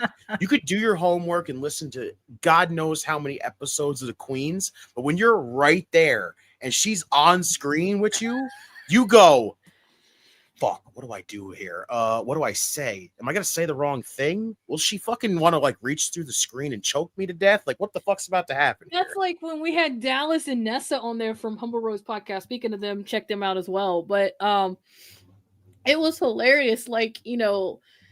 because we've been on their. No, actually, it was me and Kat was on their podcast. Jolie couldn't make it, so he really didn't know. And he came on, and him and Jolie connected, and she's like, "Oh my God, you're like my long lost brother," and all this stuff. And there's certain ones that she'll connect with, but then again, some people like I said, like Dan, he goes, "Why do I feel like she's just going to eat me alive?" And he's like, "That's why I'm over here quiet and acting like I don't know nothing." I love Jolie though. I love the jester. I love Jolie, Sports Queen. We love our Carolina boss lady. And Kof, you're trying to make me cry here. I ain't gonna do it. I'm not doing it. Kof, you the fucking man. We love dirty heels, bro. OPC, your mic went out or you're muted. Oh, there you go. Sorry. I love you, Kof. Man, I'm happy that you're still doing dirty heels. Am I still on? Can you hear me? No. You're like a robot. I can hear you, but you're a little drive-through windowy. Yeah. You're a little windowy. Drive-through windowy. Now it's off. Now I can't hear you. Now it's off. How about that? Can you hear me now? Yes. There we go. We good now. Your bullshit microphone. Go ahead. But Kofi, I appreciate you. Love you, bro.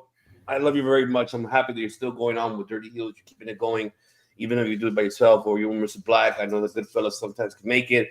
I see you guys. I see where you make the videos, man. I love it. You guys make, and I love how you the atmosphere is so different. I love it. Jolie. Shouts to everybody. I swear that you're just me, but I'm a man. I know, Ian. I know. That's my thing. Shouts to everybody that was a part of the league. Like, legit. It's still there. Still is. We love you. But Kof, whether it's Dirty Heels or whatever, I gotta tell you, you're a wild boy, and I mean that in the best of fucking way. Fuck yeah. Like I love. I hope one day to meet you, bro. You will. We will be having a get together hopefully very soon. I just got to reach out to him to get everybody together. Now, I want to do one thing because Kato, when you were saying about CD, Kato, do me a favor. Close your eyes, please. Okay. Close your eyes. Okay. Oh, here we go. Yes. So, okay. No peeking. Right? No peeking. Nothing. Can I all right. Can I do the thing? Can I do this? You want to hit it? I'm gonna do the thing first. I'm gonna do this drum roll thing for it. Go for it. Okay, ready? Yes. Go for it. And ladies and gentlemen, something will be coming here soon. And it's time for Kayla to see what it is. Ladies and gentlemen, a new show coming here, brought to you by the boss lady herself. Open your eyes to see what it is, Kayla. Oh my God! Yeah, it is chaotic chaos. Applause! Get it in there. Applause, that is awesome.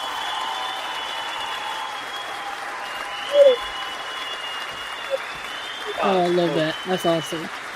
Look, come here, Stitchy. Got to see this. Come here. See? From the channel that brought you Raw Dogging with Dom and Notorious Gaming comes Chaotic Chaos. Oh my God, I love that. That's awesome. Yes, as you can see, it's not also about soon to Debate Network. It's not only about wrestling, but also about music, about life, about books. Right. This woman is going to give you everything. That's why it's going to be chaotic as you see the explosion of the chaos that the boss lady will bring to you here in this channel. Steven's comment, chaotic derailing. Damn right. CODYT 97.1 in the morning, in the afternoon, in the late hours of the night. Dingo and the baby. That's right. Chaotic chaos coming soon, folks. We'll be here. 97.1. There we go. So now, you got to tell me, first of all, what do you think about the logo? That is awesome. I like it. That's super cool. That is super cool. Like the chaotic and just explodes. And the fact that Stitchy's part of it too, I think is even cooler because like I said, when I said the beginning, I never thought that just, introducing Stitchy on there, would go so long, obviously with a spork. I mean, but hey, Stitchy, like I said, Stitchy's part of me, and the part that she got introduced to the SmackDown watch along was pretty cool. And so next week we're going to have a fork on the Raw Dogging logo. So T-Rex said you want to guess already, damn it. Oh, T-Rex says you want to guess what I get to do Monday. I don't know if I have the strength to guess T-Rex. You want to just tell me, bro? Is it a certain Raw dog? You I know what's going on. SmackDown Watch on this stream is the most I've heard her talk about. I don't know. You ask the Redeemer. That Redeemer likes to do this when he's on the show with me. So I mean, I like to do that a lot. What are you talking about? and then you get OPC on there, and really him and OPC's just sitting there like two ladies in the senior citizens in the grocery store catching up from the gossip from church. Yep. Then you bring Dom on there. Dom's the old lady across the way. They got pissed off because Sally and Susie didn't save him a seat in church. I'm kidding. True. I love you. I didn't know that's PG. I love you all. I love you all. I just had you to. know what? When our was response? Oh man, best of luck. Be This is careful. our response to that right now for what Kayla just said. This is us right now. Also for that, ouch. Oh, Good luck with that, bro. Damn, bro. When was the first COD YouTube video? That was maybe like 1,000. April 21st, 2020. Wow. Mm-hmm. That was just an uploaded video, right? Yep, we never went live. We were still everything was uploaded before we didn't go live until maybe like a year and a half later, 2 years. I'm going back to see what it was.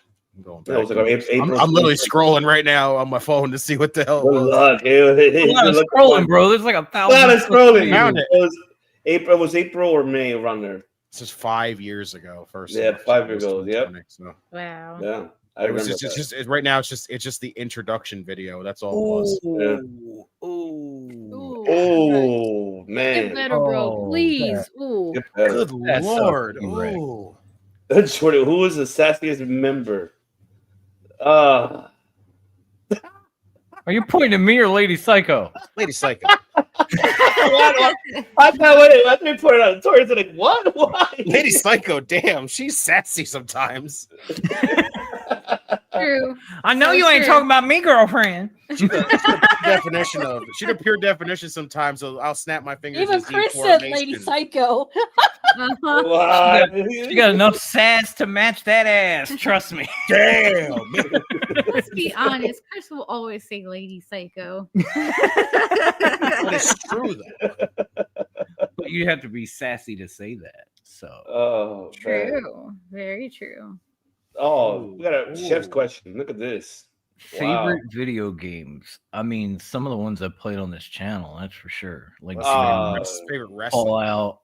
Wrestling though. Wrestling. Oh, wrestling. SmackDown versus Raw. Here Comes the Pain. Mm-hmm. That's like my top favorite of all time. ECW had a wrestling game at one point. I never got a chance to play that shit, man. Oh my god, I played it. I loved it. I even created the Undertaker and put him in the bingo hall. But it was the American Badass Undertaker. I wish I had that. Oh, great. Oh, wow. SmackDown vs. Raw 2008 was great, but Here Comes the Pain for me was the one that I really, really, really played the living shit out of. She actually walked in on me while I was playing it, and I had been playing it all night with her brother at her house. Damn. Oh, man. Yeah, SmackDown 2 for sure. SmackDown versus Raw, just the regular SmackDown versus Raw, one of my faves. Of course, Just Bring It. Here Comes the Pain.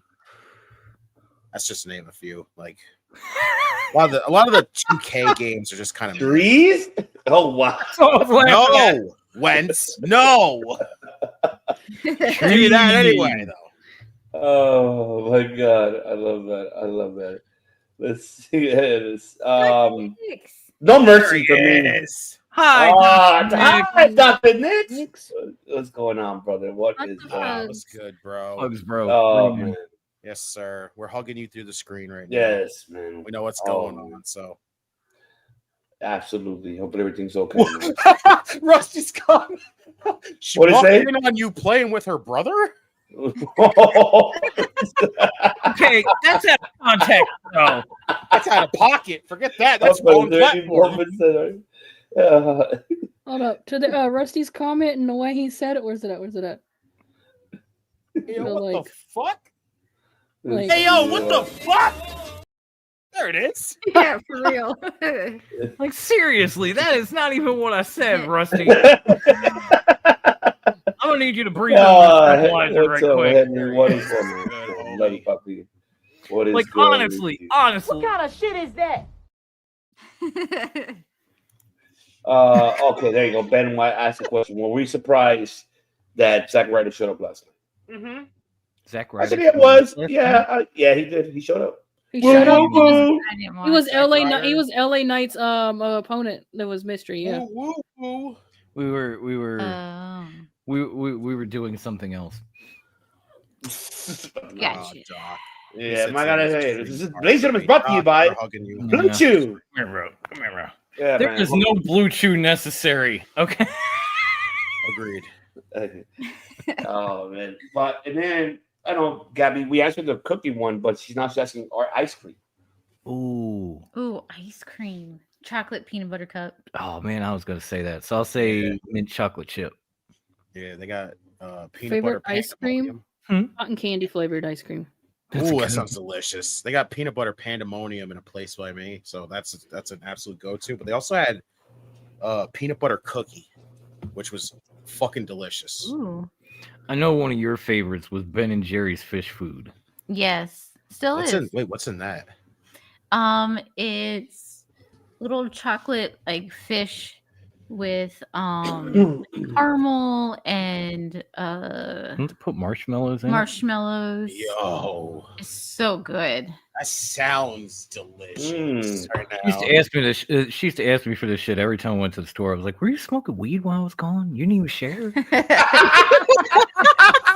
It's puff puff pass, puff puff pass, puff puff pass.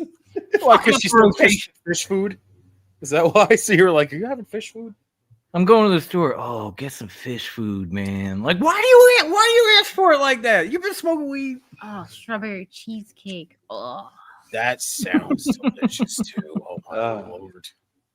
So Chunky Monkey is the shit. Now, don't make me think of it. Their Brahms ice cream down here. They have some best ice cream. Their blue Cookie Monster ice cream is really good, and their raspberry cheesecake ice cream is.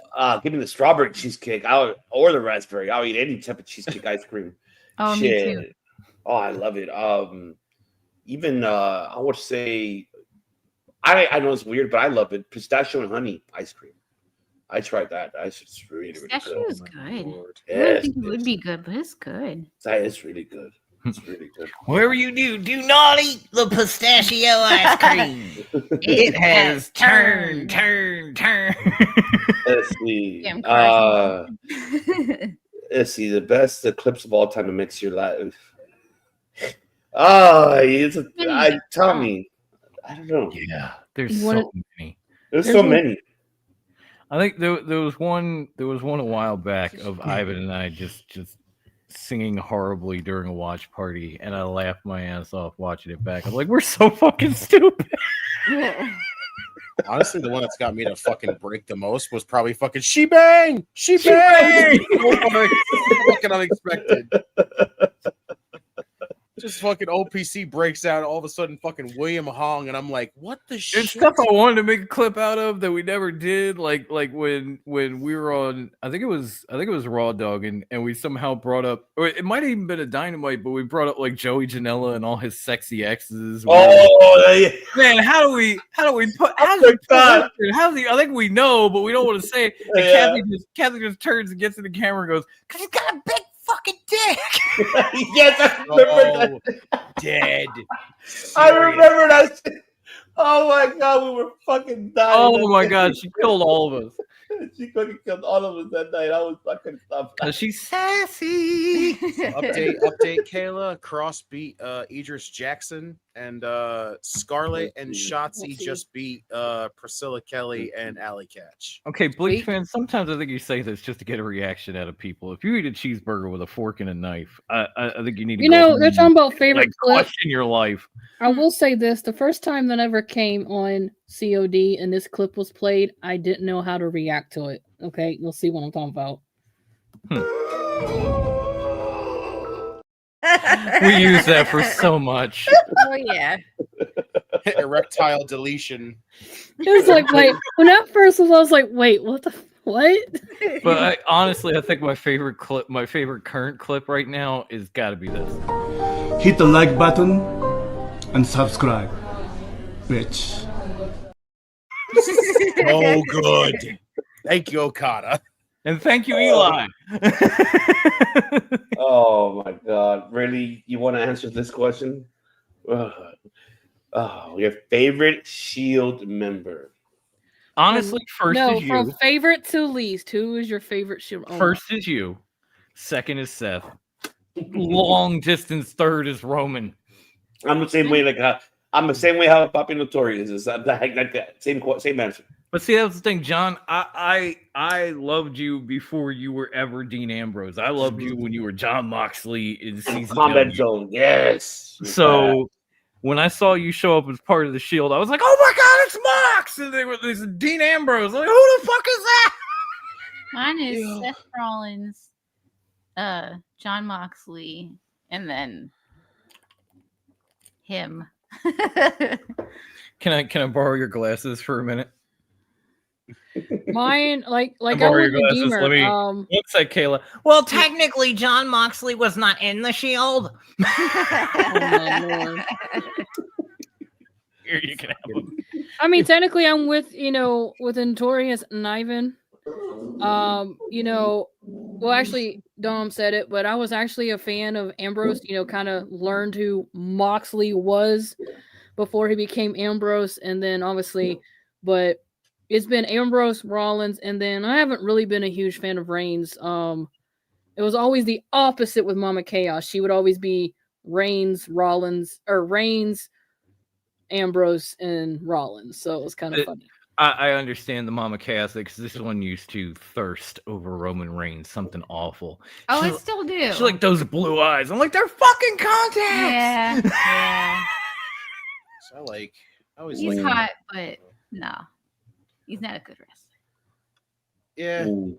Overall, I used to always be the Roman guy. I was always the Roman guy first, and then it would be like Seth and then Dean. But now it's kind of changed around because in-ring wise, I think honestly when I put like in-ring wise over most of it to it, and probably I'd probably put Seth in front now, Dean in second, and then Roman third, because in-ring wise, I'm not really blown away by Roman Reigns' in-ring stuff. I'd rather watch Mox go in a ring or fucking Seth go in a ring. Amen. Rusty has said on there, Roman was silent but deadly.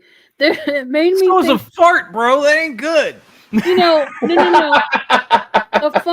The funniest thing about that, I don't know if you all saw it. I'll have to find it, see if I can find it. There is a clip of them at the house show where Dean and Seth is already in the ring, and Roman goes over to get on the ropes, and he trips and falls flat on his ass. Oh, I saw that. And Seth and Dean is just sitting there going, like, what the fuck, bro? Like, what are you doing down there for? That's hilarious. Just like I'm reading Rusty's comment right here before where it says, that's Dom with Kathy's brother, Matt Hardy clip. Oh, God, no. Rusty, you have some wild fantasies, bro, which is fine. It's 21st century. I don't judge, but... Okay, so... okay. Any hot takes on Dr. David Schultz? Nothing. I mean, no, because I never really got to see David Schultz. So. I mean, that's the guy from the Dark Side of the Ring. Oh, you think his rest of his face? Well, it's the reporter. That's the right. Reporter and all that shit. Honestly, I thought he kind of caught a raw deal, mostly because Hogan was the big name, and it was the slap was blown out of proportion by the reporter, if I'm being honest. And so I don't really have a hot take other than he kind of got railroaded. Yeah, he did. Remember the one that I think was at the him and Vince talk show, and then he shot that gun. What is the hell? You are your fucking mind. And then he literally shot the fucking rifle on live fucking television. Yeah, he shot the rifle on live TV. Oh my god! Because Vince McMahon wanted him to, and he was just like, "Okay, fuck it, why not?" Yeah, he did a lot of crazy, controversial shit. Like he was Brian Pillman on Raw long before Brian Pillman was Raw, and it was something that the old man wanted him to do. He wanted that attention, he wanted that controversy, all that shit. And then once he found bigger names and the company got bigger, this was no longer necessary. So he just used this overinflated slap to get rid of him.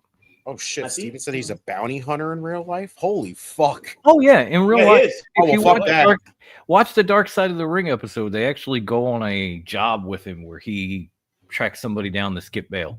Yep. Holy fucking shit! Yeah. Ain't no way I'm fucking with that guy. No, you don't want to. He is a legit badass. Hell yeah. And you're right. He had some of the best promos against Hogan, Slaughter, you name it.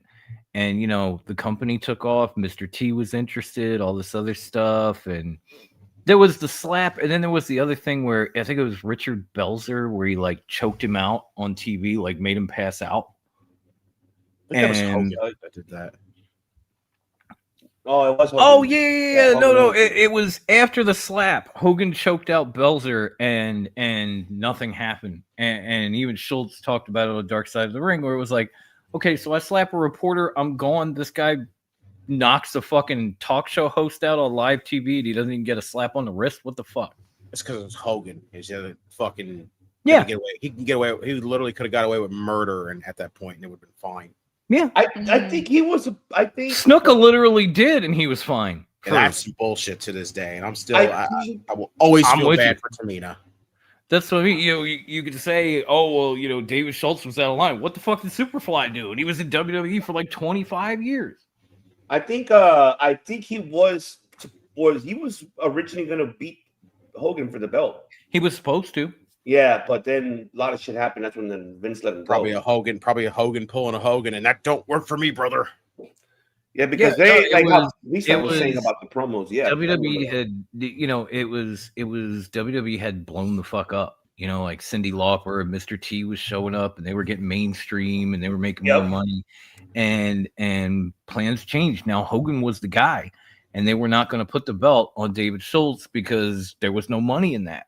Mm-hmm. They didn't care about it before, but now that, you know, new audience, new markets, new all this, and people love Hulk Hogan, we're not taking the title off him. We're not taking him out of the main event. And so not only did they kind of like curtail Schultz's run, they pretty much pushed him out the door. Yeah, they did actually. Right. Yep, they pushed him out the door. Yo, I forgot where did he go after that. I don't think he ever went to WCW. I don't think he did. I don't think he ever wrestled in like a major promotion ever again. He probably did Indies, right? Or maybe so. I think he worked the Indies for a little bit, and then after that, he just started being a bounty hunter. Yeah. Yo, and he's been doing it. Shouts to House of Glory right now. They're doing Desmond Xavier versus Charles Mason for the world title right now. That's the main event? Cool. No, probably Mercedes is the main event. Favorite match of all time. D-Man, I always go back to one that I was actually there for. And that was Eddie Guerrero versus Dean Malenko for the ECW television title.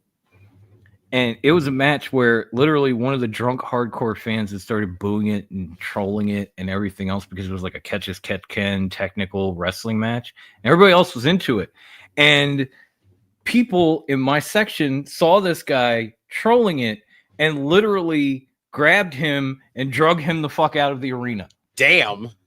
Nice. Like threw him out the door and said, if you come back in here, we'll kick your ass. And then walked back and watched the match and started chanting, holy shit, and this is awesome, and all that. It was a great match. It ended in a time limit draw, but it was just like, at that point, I barely knew, you know, I had seen Eddie Guerrero in Japan and here and there in Mexico, but I didn't really That was when he was Tiger Mask 2, right? Yeah. Okay. And I had not really seen Dean Malenko at all. And when these two threw down in front of me, it was absolutely fucking beautiful. And it was beautiful in a place that did not have a lot of beautiful things. The Bingo Hall did not have a lot of beautiful matches, but that was one of them. Man, that's a tough one, man. It's hard for me to choose. Too. That's a tough one. I like. I have so many that I like. That it's like I can even go with even with RVD, Jerry Lynn. Oh my God, their matches in ECW fucking amazing. Bangers. Banger matches. Oh yeah, the whole fucking show versus the new fucking show. Like I don't know. When they pulled the classic match in ECW, they could pull it off better than almost any promotion. I agree 100%. At that time, yes. At that time, even right now to this in day, the 90s, like in the heyday, they would put on some matches that were just absolutely amazing. Even go back and watch like Too Cold Scorpio and RVD for the television title. Oof. That shit is insane. Insane, man. Oh, it's like those. Like I go for that. I even go for Bret Hart, Mr. Perfect. Like man, another one right there. That's the psychology, like wrestling. What it's all about was. Oh my God, I just like the psychology. It's just I like the storytelling. I fell in love with wrestling, not only just outside of like the promos and everything out, but the psychology of it. Because I feel like that's kind of the word developed where it is now was the in ring, like the RVDs, the Jerry Lynn's, the Perfect, Bret Hart. Too Cold Scorpio, Dean Malenko, Eddie Guerrero. As much as people don't like to say his name, but I'll say his name about professionally. Chris Benoit. Yeah.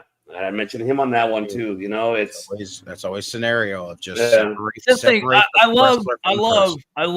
By the way, that when Hulk Hogan passed away, everybody was like, "Well, you got to separate the character from the individual." This, that, but Chris Benoit is just fucked. No, same thing applies there. Yeah, it applies same. Yeah. Outside the ring, the man was horribly fucked up and depressed, and everything else. There was a lot going on, and he did an amazingly terrible thing. In the ring, there was hardly anybody better. Nope. I'm sorry. You may not like it, but you can't fucking deny it. Yeah. That's true. That's very true. Tell me how many people's dream matches involved Chris Benoit a lot of the time. It was up until the point where shit popped off with Nancy and the Kid. Everybody. Exactly. Everyone. How many freaking people had dream matches with Chris Benoit and Benoit versus Bret Hart? Freaking, Benoit in there with imagine Benoit if he was still alive today. Imagine some of the people he could have had matches with today and how many him and Sex Hummer right away. I think unreal. Benoit and unreal. Benoit and Sex Hummer Jr. How about Benoit versus the Dragon? Yeah, him and Daniel. Oh my God. Good Lord. Even Benoit versus Gable. Not Shorty G, not Americano bullshit. Fucking Gable. Mm-hmm. Dude. Give me all of that. I would have been. That's for me. I'm never going to condone what Chris Benoit did. I know there were a lot of underlying circumstances, and he might have been pushed to that point for many reasons. I'm never going to condone that. No. But when you look at what the man did in ring, he was unfortunately he was one of the best. And I know there's a huge cloud over him, but that doesn't change the fact. Benoit versus Kenny Omega. That was something, Lord, dude. That's what I'm saying. Honestly, it's either for me. It's either, like I said, it's either Eddie and Dean for the TV title. That was in person. Benoit versus Styles. The original Iron Man match between Bret Hart and Shawn Michaels is probably my favorite wrestling match of all time. Yep. That's like the back and forth, the overtime, the boyhood dream came true. It was a great match. It had me sucked in the entire time. And when Shawn finally had that moment, I marked out like never before. And maybe never since. Nigel. Oh my. Even Benoit versus Angle, Benoit, Royal Rumble 2000, I think was 1, or 2003. I don't remember one of those. I like that matchup between them. Bret Hart, Shawn Michaels, of course. I'm gonna say him. Kenny Omega, Okada, Dominion, top of yes. Whoa, excellent. I cried when Omega won the belt finally. That was the first time he won the belt. I did oh my God, he deserved it. And honestly, either one of the Taker versus HBK matches. Yes. Yeah. Oh, I think a lot of people don't realize that the 26 match is actually just as good. They just always go with because 25 is just a fucking. That's why I can't. That's why I said either one. Either one. Yeah. Yeah. I agree with you. You Yeah, a lot of can't people- have one without the other. I mean, it was so awesome to see like Shawn Michaels dropping from the heavens and the Undertaker raising from the depths of hell. Like, oh my, The symbolism. oh my God! Wasn't that the one too where Taker walked through the fucking hands reaching up to him as well? Like, good lord, that entrance. Yeah, he came up from the flames and then the hands were reaching out from underneath. What a fucking entrance that is. I've been like, the entrance when it was heaven and hell, like After Shawn floated in from the heavens with the light shining down on him and everything, it's like, oh my God, this is fucking amazing. Yeah. Oh, I love it. I just hate that a lot of people overlook 26 because 25, I get it, is a classic, but 26 is fucking phenomenal too. So Triple H versus Mick Foley in the hardcore match. Ooh. I think it was Royal Rumble. Oh, at the Rumble 2000. Was it 2000? Right? It was 2000. It was like the early 2000s. I know that much. I think it was 2000. No, you're right. It was 2000. The pedigree thumbtack spot. Yes. Or Stone Cold versus Taker in the Buried Alive match. That was good too. That was good. Even them at the Rumble, like when Austin busted his jaw. Like I remember when I remember that. Even that one was great because Taker put him over that night. I remember that Taker was like, "Here, man, this is." Yep. Now, because Taker was the locker room leader, so he was the man. It's like, what, pass the torch, pal. Fuck it. Now you're. No, I agree with you, Bleach fan. I think as far as wrestlers, Benoit is up there. Yeah, he's up there as wrestler now. Always, I agree. Always. I like Jordan's question for us here, though. This is a tough one to answer. What is the best and worst attires ever? I think it's fair to say. I think it's fair to say Shawn Michaels had both. Yeah. How about me? I'm curious. You could pick like Shawn had a lot of great outfits, but that doo-doo brown outfit that he wore in the Elimination Chamber when he won the world title after his comeback, that was pretty shitty. Oh, that was the worst fucking thing ever. I was like, why is he wearing doo-doo brown and turquoise? What the fuck are we doing here? You know who we could say what is one of the best attires ever? Rey Mysterio's one from Halloween Havoc. Oh, the Phantom. Yeah, that shit is outstanding. He had the Phantom, he had the Joker, he dressed as Wolverine, like Ray had some of the best attires of all time, and honestly, I think maybe the very worst of all time might have been Giant Gonzalez's furry suit. Yeah, that's always going to be the worst because he literally. Flat out. I said this before. I will say it again and again. He literally looked like that, where he was muscly and furry and everything else, but then they stuck him in a big fucking suit that was just muscly and furry. Like, what are we trying to fucking attempt to do here? Oh my God, Bastion Booger's gear is the worst. God. Yeah. Wasn't he the one that came out in basically a diaper? No, it was basically all duct tape, and that was it. Oh yeah. Okay. It's just all duct tape in the shape of a singlet, and it looked fucking weird. Best attire is Bianca Belair because not only is it so cool looking, she makes it herself. Yeah, she designs and makes it herself. I mean, I would say best attire Cody Rhodes, but that goes without saying. You're a little biased. Cody's shit is so good they made a character after him on a fucking show. I'm not gonna lie. There would be no Homelander if there was not Cody. Well, I'm not gonna lie. Yes, Cody came first. We don't. It's not just necessarily best attire. It's / best attire and I'm not saying it's because I'm a fan. I'm saying it because it's legit, and you guys will agree. Best attire, best entrance / best makeup. The Demon is the Demon Finn Balor. Yes. Yeah. My all-time favorite Demon entrance in the UK with Jack the Ripper entrance. Yes. Also, shouts to the Demon entrance where I think it was where he had a cage match and he fucking crawls up the freaking cage wall and knocks it down. And then knocked it down and then kept crawling down the ramp. And I'm like, that is one of the fucking most intimidating entrances ever, that even a cage wall can't stop the Demon. Like, that is amazing. Big Dick Johnson attire. Oh my God, I remember him, Big Dick Johnson. Oh my Lord! As opposed to Big Dick Dudley with his glasses and his tie dye and his fucking knee braces. Oh, D-Man, are you saying Rick Rude's is one of the best? Because Rick Rude had some great fucking attires. Yeah. What I'd like to have right now. Can we say was he one of the first ones to start doing that? Was he the first one? Yeah, like all the airbrush shit and everything. Yeah. That was Ric Flair. Rick Rude walked so RVD could run. That man, literally. First I off, love shouts RVD, to his son.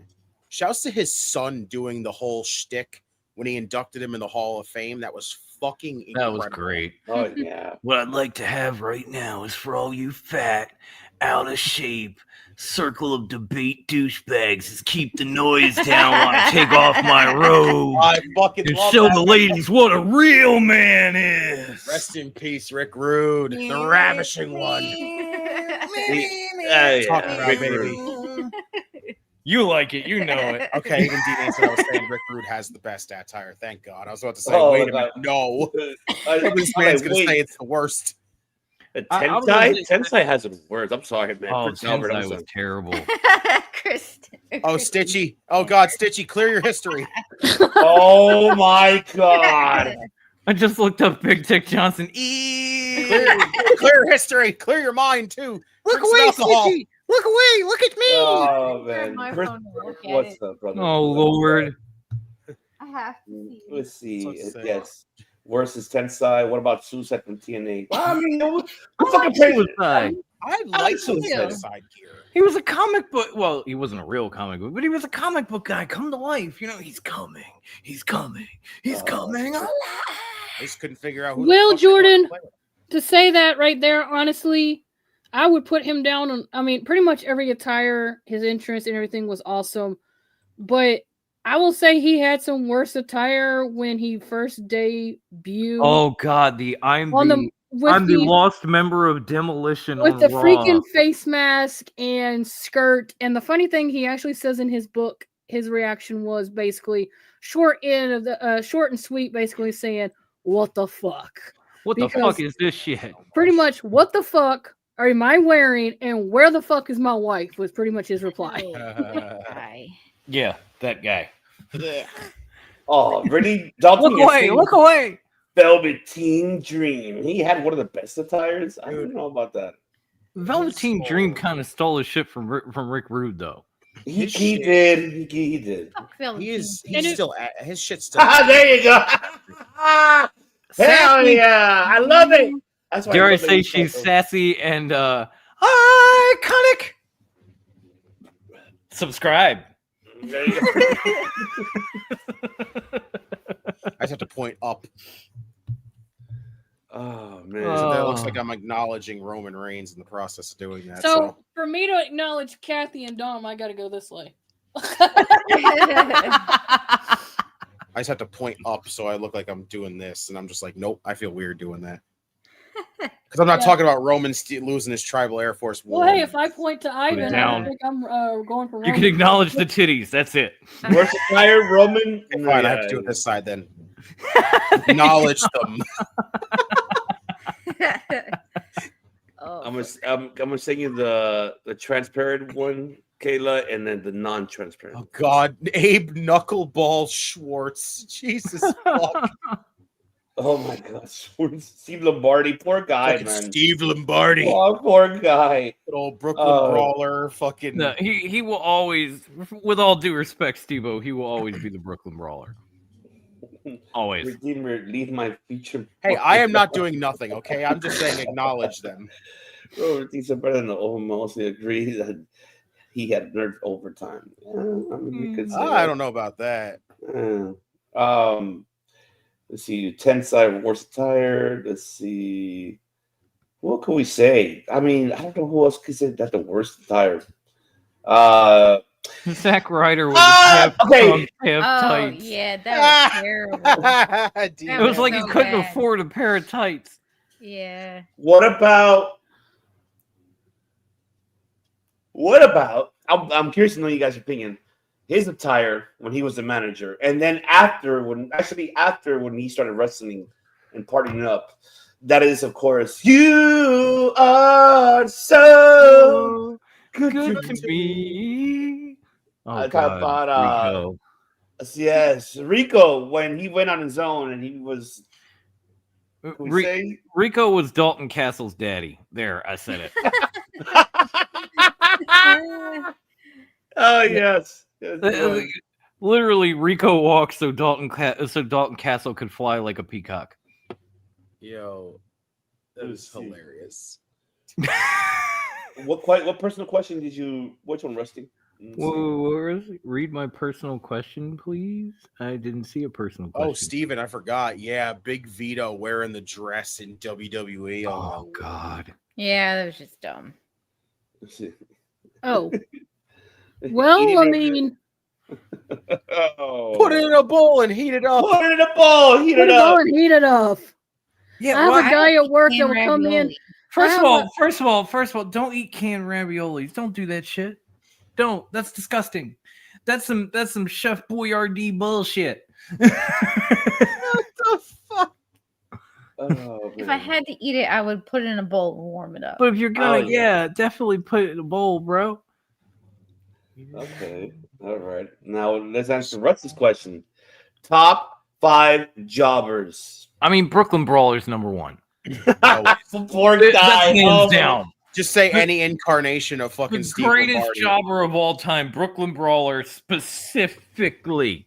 That's all I can say. Is just say any incantation of fucking Steve Lombardi.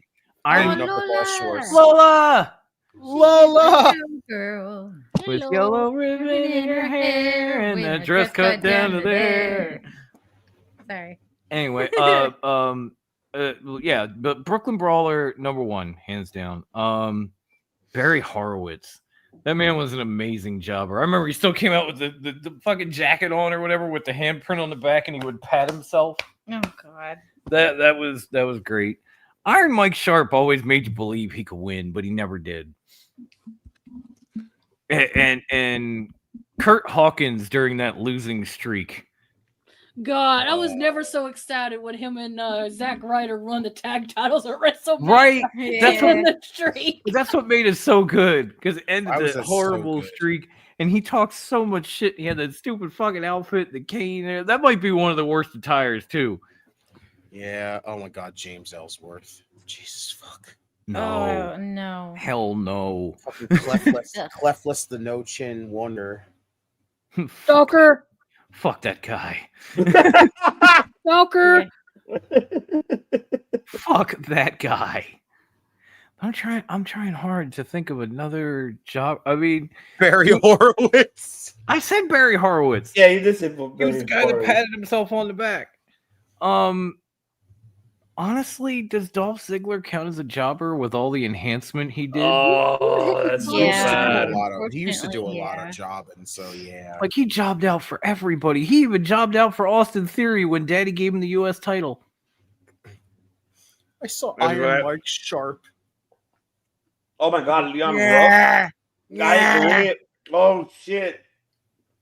Leon Ruff. Oh, my boy Leon Ruff. God damn it. Oh Lord. What the fuck happened to him? They did him dirty. I don't know. Poor guy got squashed on Cross's NXT debut, and then it was just like it was so fucking weird because they squashed him from Cross on his debut, but yet then proceeded to give him the North American Championship, which was so fucking weird. They were like, "Great job. We're so happy you were the one that decided to just step up and just get murdered by like freaking Karrion Kross. So you know what? We'll give you a title run for it." I honestly, I would have said Mikey Whipwreck was one of the greatest jobbers of all time, but if he didn't fuck around and become the first ECW Grand Champion after jobbing out for like a year and a half, oh man, I swear, that kind of disqualifies him right there. I'm sorry, but his match against fucking Mick Foley was amazing. Yes. Great in-ring psychology, like and the way that Mick Foley used to like push him into all these matches. You know what that means, Mikey? That means I'm gonna die. See, he likes it. Mikey likes it. Oh my God, the shit was incredible. Oh God. Oh my God, Steven Gilbert. Gilbert. Gilbert. Get the sparklers. Who else could we say? It's a tough one. Who else? I'll allow that one. I'm trying to think. Funaki, unfortunately. Funaki. I'm sorry. Yeah. Funaki. Yeah. Oh, Indeed. Kayla, this is pretty awesome right now on House of Glory right now. First off, Desmond Xavier didn't beat Charles Mason for the world title, but right now Zach came out to make the save to get to chase off Charles, and then the main event just came out here and are confronting the Rascals right now. Oh, Hog's gonna be great to see now. We gotta do a Hog. Ian Bagel, whoever. Mikey was originally a ring crew guy in ECW who had been training, and after all the Eastern Championship wrestling guys kind of went away, they were short on talent, and Mikey basically said to Paul, I can wrestle, right? And he was like, okay, you're hired. And then look what happened. Kid ended up And the becoming rest a is world history. champion. He ended up becoming the first ECW Grand Slam champion. He won tag team titles with guys like Mick Foley and Tajiri. He was the television title. He had the television title like 5 times. Like he actually was pretty damn good. I'm looking at some of these other names here, like I clicked on Jordan's because it made me. Of course, we remember the DNA of TNA. Oh, that's a good question. That is a good question. I will go ahead and say, there's been a great, but I want to go ahead and say NXT and TNA. It pretty much was able to fix a wrong that should have never happened. And if you know what I mean, you understand it. Oh, okay. I know what you mean. It was a way to fix a right that should have never happened. Or fix a wrong that should have never occurred. Do we consider Eugene a jobber? Yes. Yeah, pretty much. Yes, there was that character. As much as you weird can like character. as much as you can like the character, it was never going to go far. Yeah. It was just a weird character like that. That's another one of those things that didn't age well. No, not at all. Definitely not. They won't even think to do that nowadays. I'm seeing like Matt Morgan for jobbers. I see Sean O'Hare, which rest in peace, Sean O'Hare. Yeah. I mean, he and Mark Jindrak. Jesus Christ. Yeah, I'm seeing Mark Jindrak in here. Nathan Jones, Sean Stasiak, Chuck Palumbo. The best crossover in wrestling. Ooh. That's why I said TNA to WWE, only to NXT to fix a wrong that should never happened. I feel like, unfortunately, that didn't really do much. I mean, if we're talking like, somebody crossing over from someplace else into wrestling, I refuse to say Logan Paul. So, Oh my God. no, I'm not going to do it. So I'm going to say Bad Bunny. Because Bad Bunny was just as fucking incredible as Logan Paul, except he knows his role and he's not a piece of shit. So there is that. Like that match he had with Damian Priest in Puerto Rico. Oh my God. Outstanding. Which still should have been the main event, but I digress. Agreed. Yes, Zach Gowen is considered a jobber. A one-legged jobber. Don't get me wrong. He got that big win over Big Show, but that's about it. That guy's ass whooped by Vince McMahon. Yeah, so. Damn. Rodney Mack. You better watch it. Rusty might take it. Rusty kind of knows Rodney Mack. You might not want to say that too loud. It's the Mac militant. Coming to get it on. Just I mean, Rodney granted, Mack. his theme music went a lot further than he did, but still. I mean, Rodney Mack was dope, so. He was awesome. Raven is not a jobber. Raven is a multi-time ECW champion. He's like a 75-time hardcore champion. Yeah, I read that right. Okay, yeah. There is no way Raven's a fucking jobber. Johnny Polo was a jobber, but not Raven. Zach Gowen? I don't know about Zach Gowen. Tank Abbott? I don't know. But Zach Gowen was considered a jobber at this point. I would not consider Tank Abbott. Okay. Oh, look at this one. Favorite candy flavor. Favorite candy flavor. Chocolate? Chocolate. Well, are you going for like favorite like fruit flavor for candy? I would say everything. I would say everything. If you want to know my favorite candy, it's probably a Milky Way. Well, I love the actual candy bar, and then they do like a Milky Way Midnight, which is like dark chocolate and shit. That shit is god tier. Favorite was probably Sour Patch Kids. So Uh, and that comes in Hi, Emily. flavors. Bagel, as close as we can get to Charlotte Flair on the stream is woo! There we go. I know. Yeah, what the stream needs is Charlotte Flair. No, Reese's peanut butter cups are like right there too, Chris. Reese's peanut butter cups. Peanut butter jelly time. Peanut butter jelly time. Where you at? Where you go? Peanut butter jelly. Peanut butter jelly. Peanut butter jelly. Peanut butter jelly. Peanut butter jelly. Baseball bat. Here comes Mrs. fucking 87 titles. Boo. Okay. Now, Worst TKO decision? All of them. all of them. Yeah, a lot of them. Jordan with the good questions. I love Jordan's questions. Skippy ain't never made a right decision yet. Steven, that's a good one, but M&M peanut butter. Spear on Nikki Bella. Please do, Lady Psycho. If she runs 23 miles an hour, she's gonna have a heart attack. I'm a bit younger than her. I'd take her out.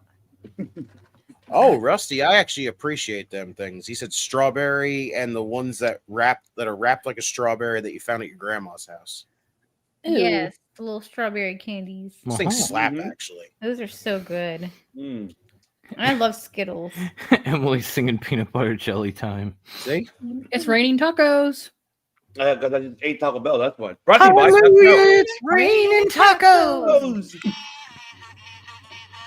What about that? What about Jordan's comment? Like question here, like the greatest wrestling. What's the greatest wrestling meme? Meme, yeah. Oh, there's a lot of good ones. I don't know. There's so many. Jordan, Jesus I Christ. gotta go one. The Undertaker sitting up in front of Brock Lesnar and going ha ha ha ha to him. Oh I remember that one. One of my favorite ones ever. A while back, there was a picture of like Batista in his prime, and it was a meme, and at the top it said, "This is the guy she told you not to worry about." that was probably my favorite one. Oh man, I don't know what other one, like the top one. My favorite Jordan sayings is freaking when he was starting to become more Hollywood. Or like I wouldn't say more Hollywood, but he started after he turned heel, and he kind of sits out there and he goes, "I have one pair of skinny jeans, and I'm going to wear them every single week just to piss you off." And I'm just like, "What the fuck, Batista?" Well, I will say they made a bunch of memes that were great out of that cinematic match with AJ and the Undertaker. Yeah. Like where AJ's all happy and Deadman's right behind him. Yes, the fucking bulldozer about to dump the dirt on him. He's just like, "Yeah, he's gonna get better." Than just what's going on there, AJ? Like, you think you got, like AJ, they show AJ is like, you think you got away with it. Behind him is the Undertaker, your mom. Hey, any one of y'all watch Goosebumps? Yes. Yeah, who didn't? Yes. I didn't. I've read the books. I've never watched the show. Oh, you would love the show. It's excellent. Yeah, I don't think I've ever watched it. You can find it, watch it. It is amazing. Oh, let's see. What other good questions you guys have? I mean, I'm going through like the chat. I'm gonna see what other good questions. I'm looking to see if there's anything else about to pop up in here. No. Let's see. I like Sour Patch Kids too. I do. I like that. Fuck yeah. Oh, Dalton. I think he's. I found him from Dalton. You know who she's? You know what she's obsessed with? Swedish fish. Yes. Lady Psycho, have you ever had the fruit flavored Swedish fish? Yes. They're I got fucking them amazing. for her. I love them. I got Them them for shits her, are and then the amazing. one that had the little turtles in them and shit. Yeah, that's the fruit flavor. That's the fruit flavor, John's? Yep, Okay. Yep. Yeah, they're dynamite. Yeah, they Oh my God, Jordan. Yeah, pop another one. There you go. Favorite wrestling theme song to listen to? Oh, okay. Edge's song. Metal You think Dingus. that's a good On this day, I think clearly everything probably Broken Dreams, because even if you didn't know it was a wrestling theme, you would think it's just a song on the if it played on the radio, you heard that and you'd just be like, fuck yeah. Y'all probably gonna laugh at me on this one, but I have multiple favorite themes that I do like to listen.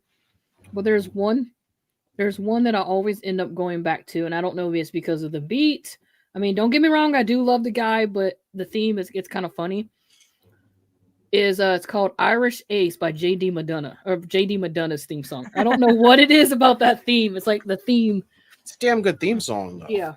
No, I have a couple myself, and obviously one of them is Cody's from downstate. But Oh yeah, that too. Oh yeah. I always end up going back to Shinsuke Nakamura's theme. I can't get enough of it. I can't. Oh, I see a good one. I see you, Steven. He said NWO Wolfpack too. I have that one too on my Yeah. Spotify. Just That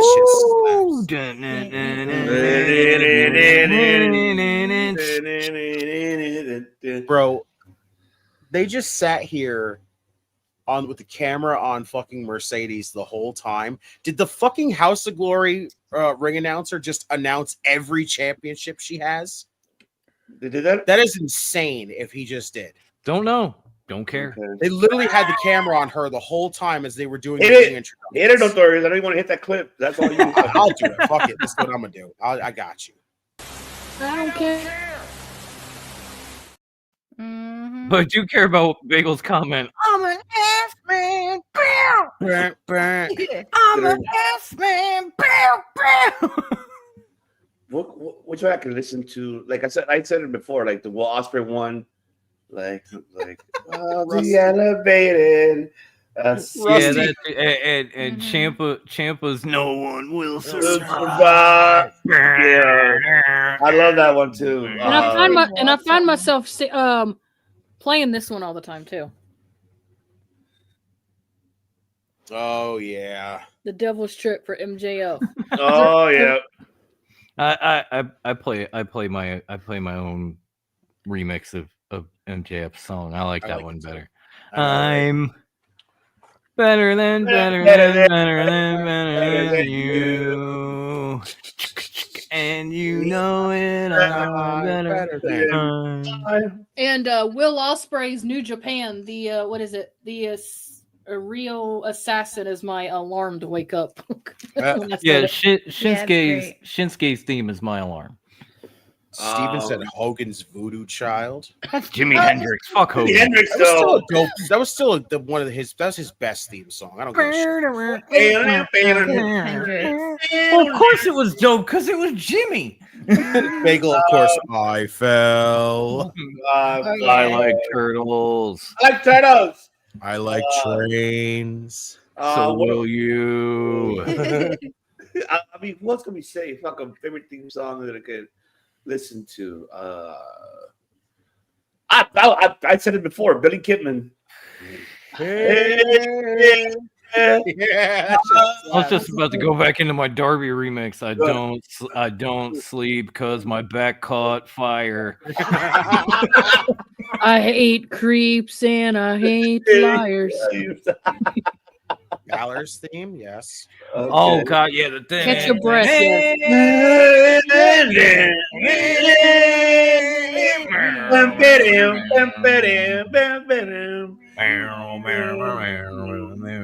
That was also your alarm for a long time. Yeah, it was. And of course, Pence's theme because it slaps. Yeah. Oh yeah. Powerhouse Hobbs. I have like every one of Pence's themes on my Spotify, even going back to like Lucha Underground, like the like I have that shit. Even it's theme song, right? Because even the first theme song of Bryan Danielson, when he came to AEW, yeah, get your head kicked. There's the lyrics for that song. Like we only heard I think we only heard the instrumental, but there's lyrics to that song, and I like it. Oh yeah, that's that's a good one. And honestly, anything Adam Cole, anything. And I see myself taking going back to Solo's theme a lot too, taking it all. Anything Undisputed Era. Go all the way back to ROH. We were talking about it a couple of weeks ago. We still walk around this house just going dirty, sexy, nasty. I've got something for you.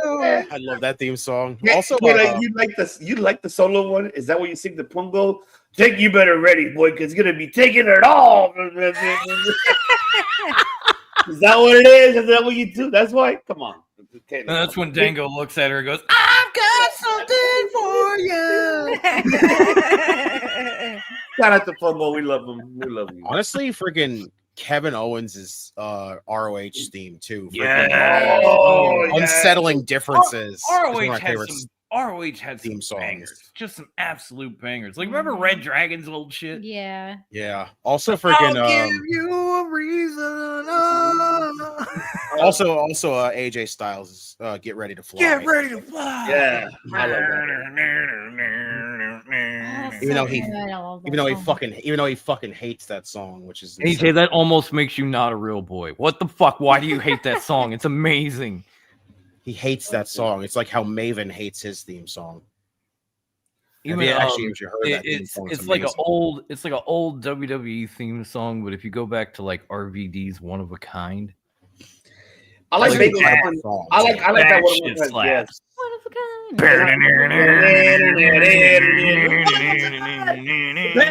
I see when I look in your eyes, makes you believe I love that theme song. I really love it.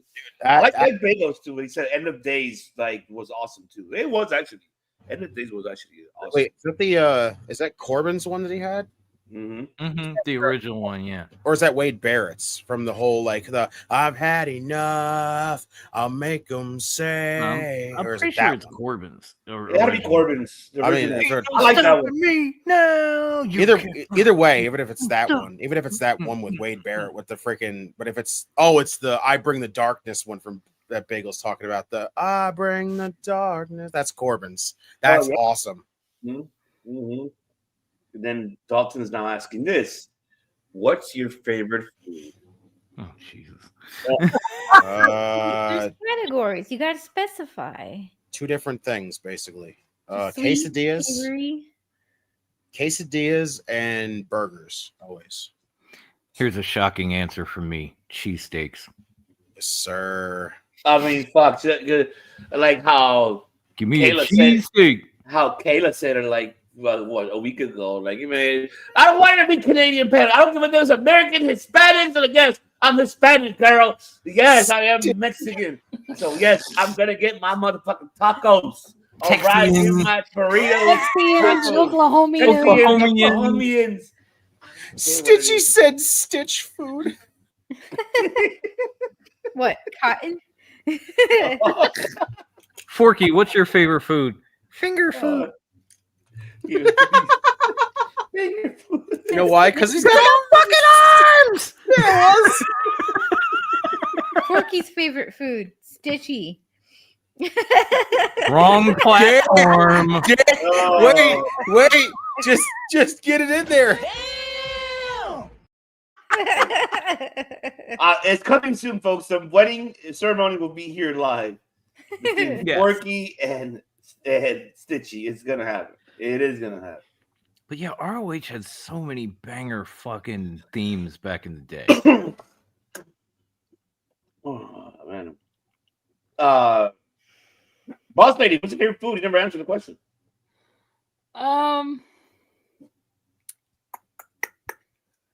Honestly, if I had to choose, probably Italian. Wow. Italiano, Italiano. Buongiorno. Hey, buongiorno.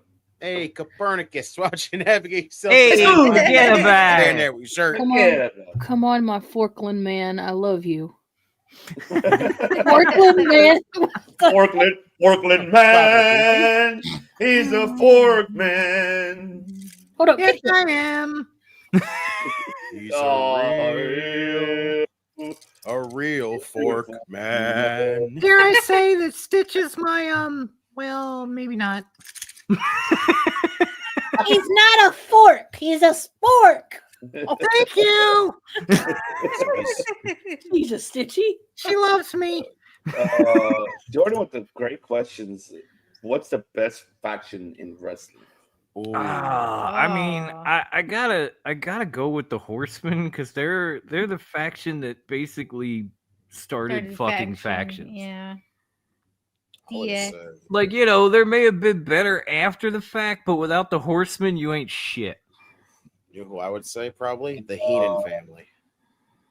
Oh. That's my guess. The Heenan family is freaking, you know, Andre and Haku and Mr. Perfect. Like, come on. Don't forget the Brain Busters. Yes, sir. Arn and Tully. Let's go. Rest in peace, Bobby Heenan, the greatest manager ever. Oh, the Weasel was the greatest ever. He was the greatest manager. He was the greatest he's the greatest commentator. Everything. Wow. Hey, Ric Flair already got. Find out that jumping on is a lot easier than jumping on. Wow! That's my line. That's my line. That's my line. That's my line. That's my line. That's my line. Come on. Come on. My line. Woo! I still love that night forever, like forever watching that. Fucking woo off. Oh my god. Just Flair's reaction as soon as he says, a lot easier than getting on. It's like, wow. And I'm like, what is up with you, Flair? I swear He was pissed. He was pissed. You can say what you want about Jay Lethal, but nobody does a parody better. Nobody. Right? Good lord. Between the Flair stuff, Black Machismo, I mean, that shit was beautiful. Oh, I love that Black Machismo one. That shit was amazing. He pulled it off. Aces and Eights. Hey, listen, I will forever be an Aces and Eights guy. I'm just Good night, Emily. Fucked up Good night, the Emily. entire story with it. Good night, Emily. I was intrigued to the fucking gills, but to find out what the fuck Aces and Eights was going to be all about, and then they fucked it up. It's Richard. What? Get the fuck out of here, Big. Are you serious? Hey, are you serious? Retribution. Listen, they had me hooked on Retribution to find out what the fuck was going to happen, and then immediately, pull the plug. As soon as they started revealing them, I go, okay, this should be fucking cool. And then what did they do? There you go, the UE. As soon as they started revealing them, I go, okay, this should be fucking cool. And then what did they do? They gave them dog shit names, and then I fucking said, I'm off. Club NWA Minute Mafia. You know what? Minute Mafia wasn't bad either. Bullet Club NWO. Yeah. Spirit Squad and the Nexus. What the? Really? Oh my god. Nope. Well, on that note, okay, I can't Dolph Ziggler before he was Dolph Ziggler. Oh no. You come on, man. I gotta Can't beat me. You can't do me. And I'm cutting you off right now. You're cutting me off. Yeah. You don't cut me off. Woo! Hey, don't you start that with me. Woo! Woo! Don't you start that with me. I'm just waiting to see Mean Street Posse, and then I'm leaving. Big said they had masks under their masks. Stitchy, help me who the greatest faction is in WWE is. You mind helping me? See, I'm sorry, Rusty got you right into it. All right, y'all. On that note, it's been a nice time with y'all, but it's that time. Let's see here. Okay, let's see. His name was Slapjack OPC. What? No. Don't forget T-Bar. Let's see. Dom, what was the thing? Hey, what was the thing you would say about fucking Retribution? What would they be in the highway cooking a steak? Do you remember you saying that? What? Remember you said, what will Retribution be doing right now? What would they be doing? Cooking out. Remember a long time ago you said they will be because it was you when it was you and I we were talking shit about Retribution. You were like, Retribution will be outside on the freeway cooking steak and I forgot you said something else about Slapjack, about everybody else. I don't think you remember. Man, that's so long ago. Oh, a long time ago you said that. A long time. I can't remember. Oh God, I was probably talking shit about T-Bar. You were talking, yeah, T-Bar. Yep, there you go. Yeah, They're like grilling steaks and shit. Go, what kind of fucking name is T-Bar? My wife wears that shit.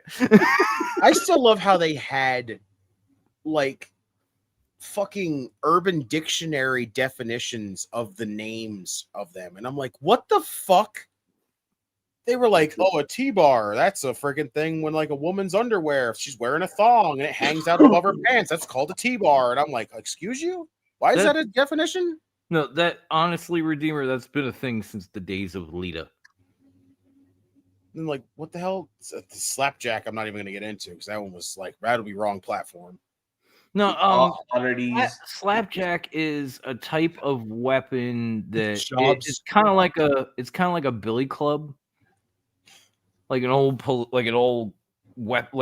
of nightstick baton type of weapon. Yeah. Oh, it was like worse than what the definition what they had it as. So. Oh well, people these days are pervs. Oh, it was worse. Like it was fucking. It was definitely some wrong fucking platform type shit. Yeah, it was like what's next? Are we gonna have a new member called O-Ring or whale hole or this is our latest member, Scroot. I like what Vegas just said right now. Like when Shane Thorne makes a pancake, you say Slapjack makes flapjacks. Bro, I felt so. I was so pissed. I was so pissed. Put the flapjacks in his backpack. Bro, Shane Thorne got the absolute fucking or his shaft. knapsack.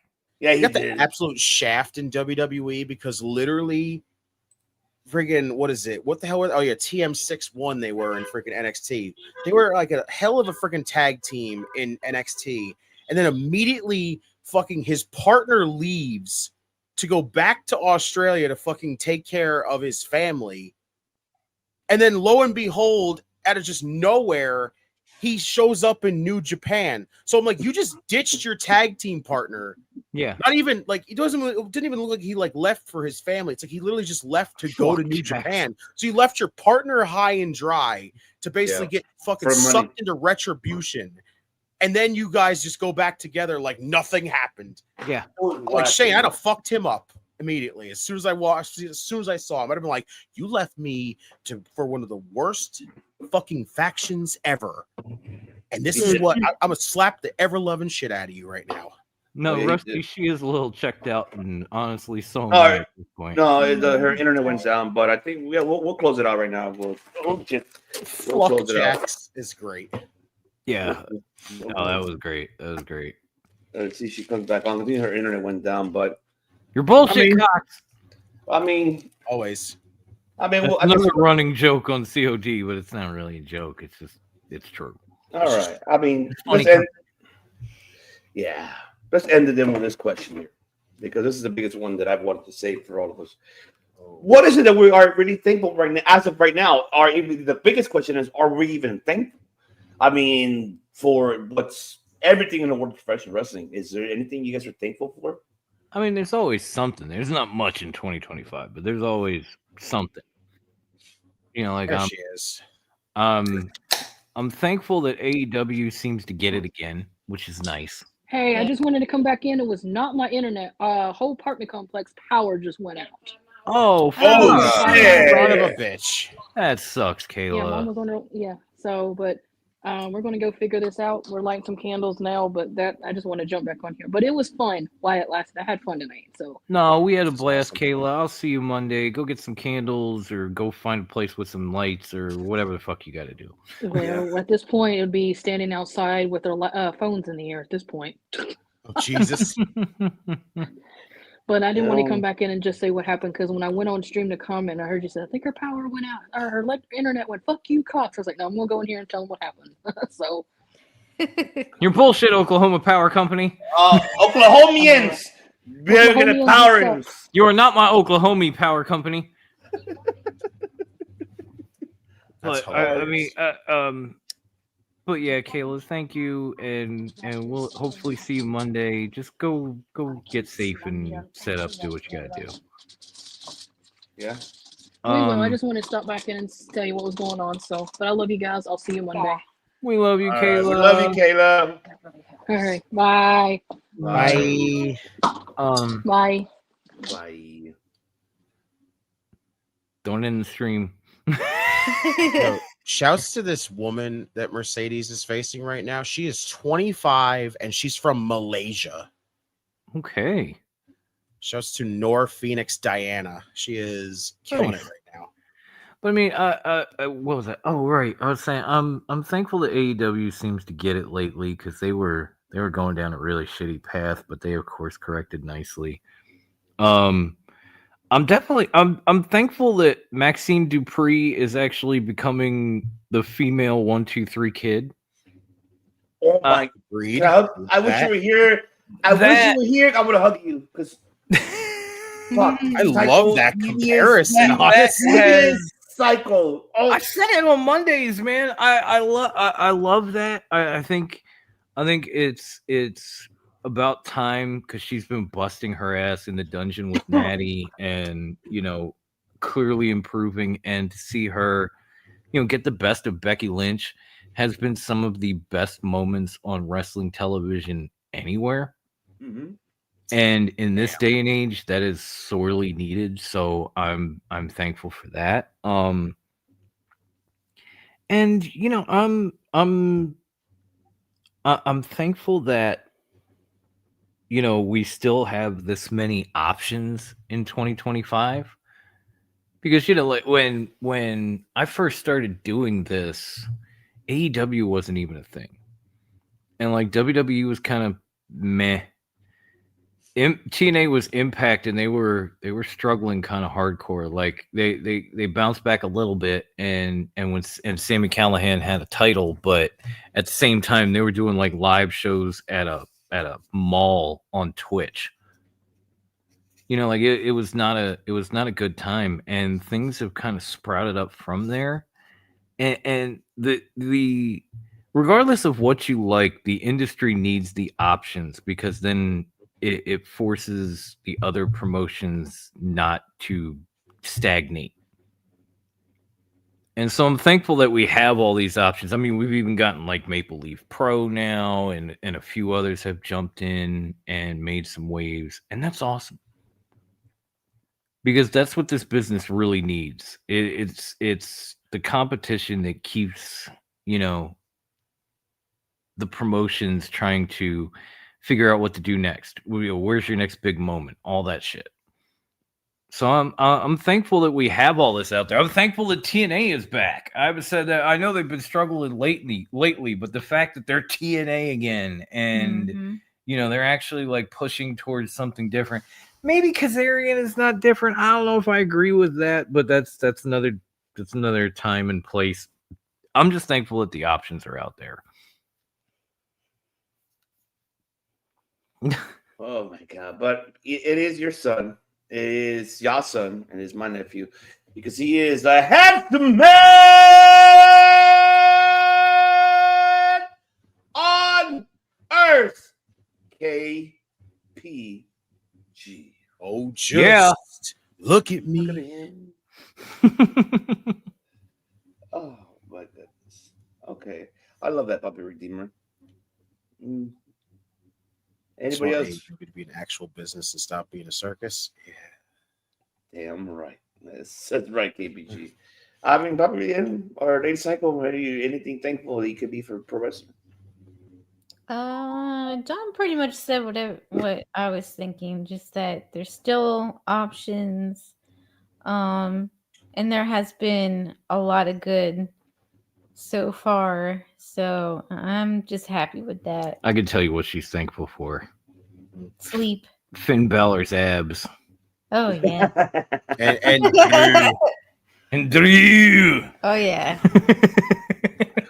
Indeed. You'd be even more thankful if Kathy Kelly came back to Raw. Yeah. She's over on SmackDown mostly. I know, and it pisses me off. Take Jackie. I don't need that shit. I'm thankful for my handsome looks, you three guys, and all all of 20 of 20 of my girlfriends. You're not thankful for your mom? I know you gotta be thankful for your mom Yeah. too. It's a bold prediction. Mike Santa will be the next NXT champion. Beat Saints. Oh, you mean after that 3.5 week run with the TNA title? I know. Thankful for more women's wrestling booking wise. I agree, Steven, 100%. 100%. And my abs, of course. Of course, KBG. You're gonna be thankful. But you gotta be thankful for your mother too. For God's sake, be respectful. So, Puppy Redeemer, how do you feel? I feel like I'm just gonna be in the same exact boat on this one right here because, like, I honestly thankful that we have multiple different. Honestly, there's a lot of pro wrestling. The fact that there is, so many different promotions that you can pick. Like, if the big companies right now are not doing it for you, you have things to watch. You can go search out TNA. You can watch, Ring of Honor. You could check out the indies like House of Glory and everything else, GCW. Anything. You have your choices here. And that's the best thing about it. Because honestly, again, 2025 hasn't really been the greatest year when it comes to pro wrestling, especially for the two biggest companies right now. But literally right now, you have so many different options that can absolutely fill in that gap if you need it. If you're like desperately a wrestling fan, you want something to watch, you have other choices. You don't have to sit there and constantly be in the, we do it because not only do we love doing this, but we sit through these terrible shows. So y'all don't even have to. You guys can just kind of listen to us and just be like, we don't have to watch the show, but we know what the hell's going on because you got us. But it's like, other than that, if you don't like the main shows right now, you have options that are probably going to be awesome to do. Yeah. That you can watch and enjoy. So flat out, that's basically what you can really be thankful for as a wrestling fan, just period, is you can pick whatever the fuck you want to watch and just enjoy it no matter what. Mm-hmm. Absolutely. I agree with both of you guys. There's a new concept, right? It's like somebody said that before. Some asshole that I know said something right along those lines. I can't remember his name. Cup of tea. Yes, that's right. It's the greatest saying of all time. If it's not your cup of tea, then that's somebody else drink it. That's right. That it is. But I can't really say more. But the more thing about I had the chance to say what I'm thankful for, because I was allowing, of course, four other hosts giving their, answering the questions. But for me, I'm going to say it now that I have the chance to, Kayla's not here, but I love all of you guys. I love everybody in the chat. I love my family here that I have.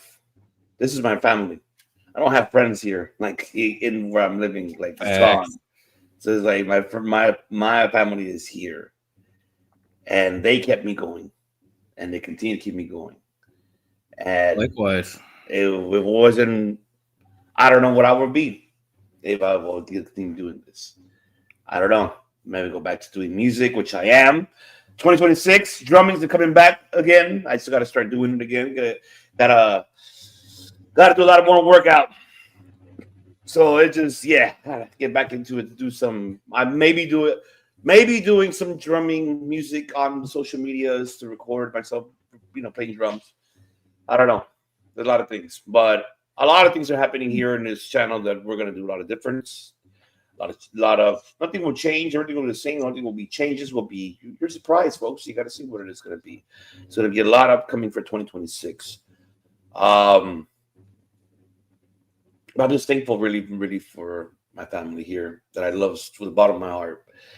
I could talk to them anything personal, or whatever, anything. But I love Papi Notorious, Mommy Notorious.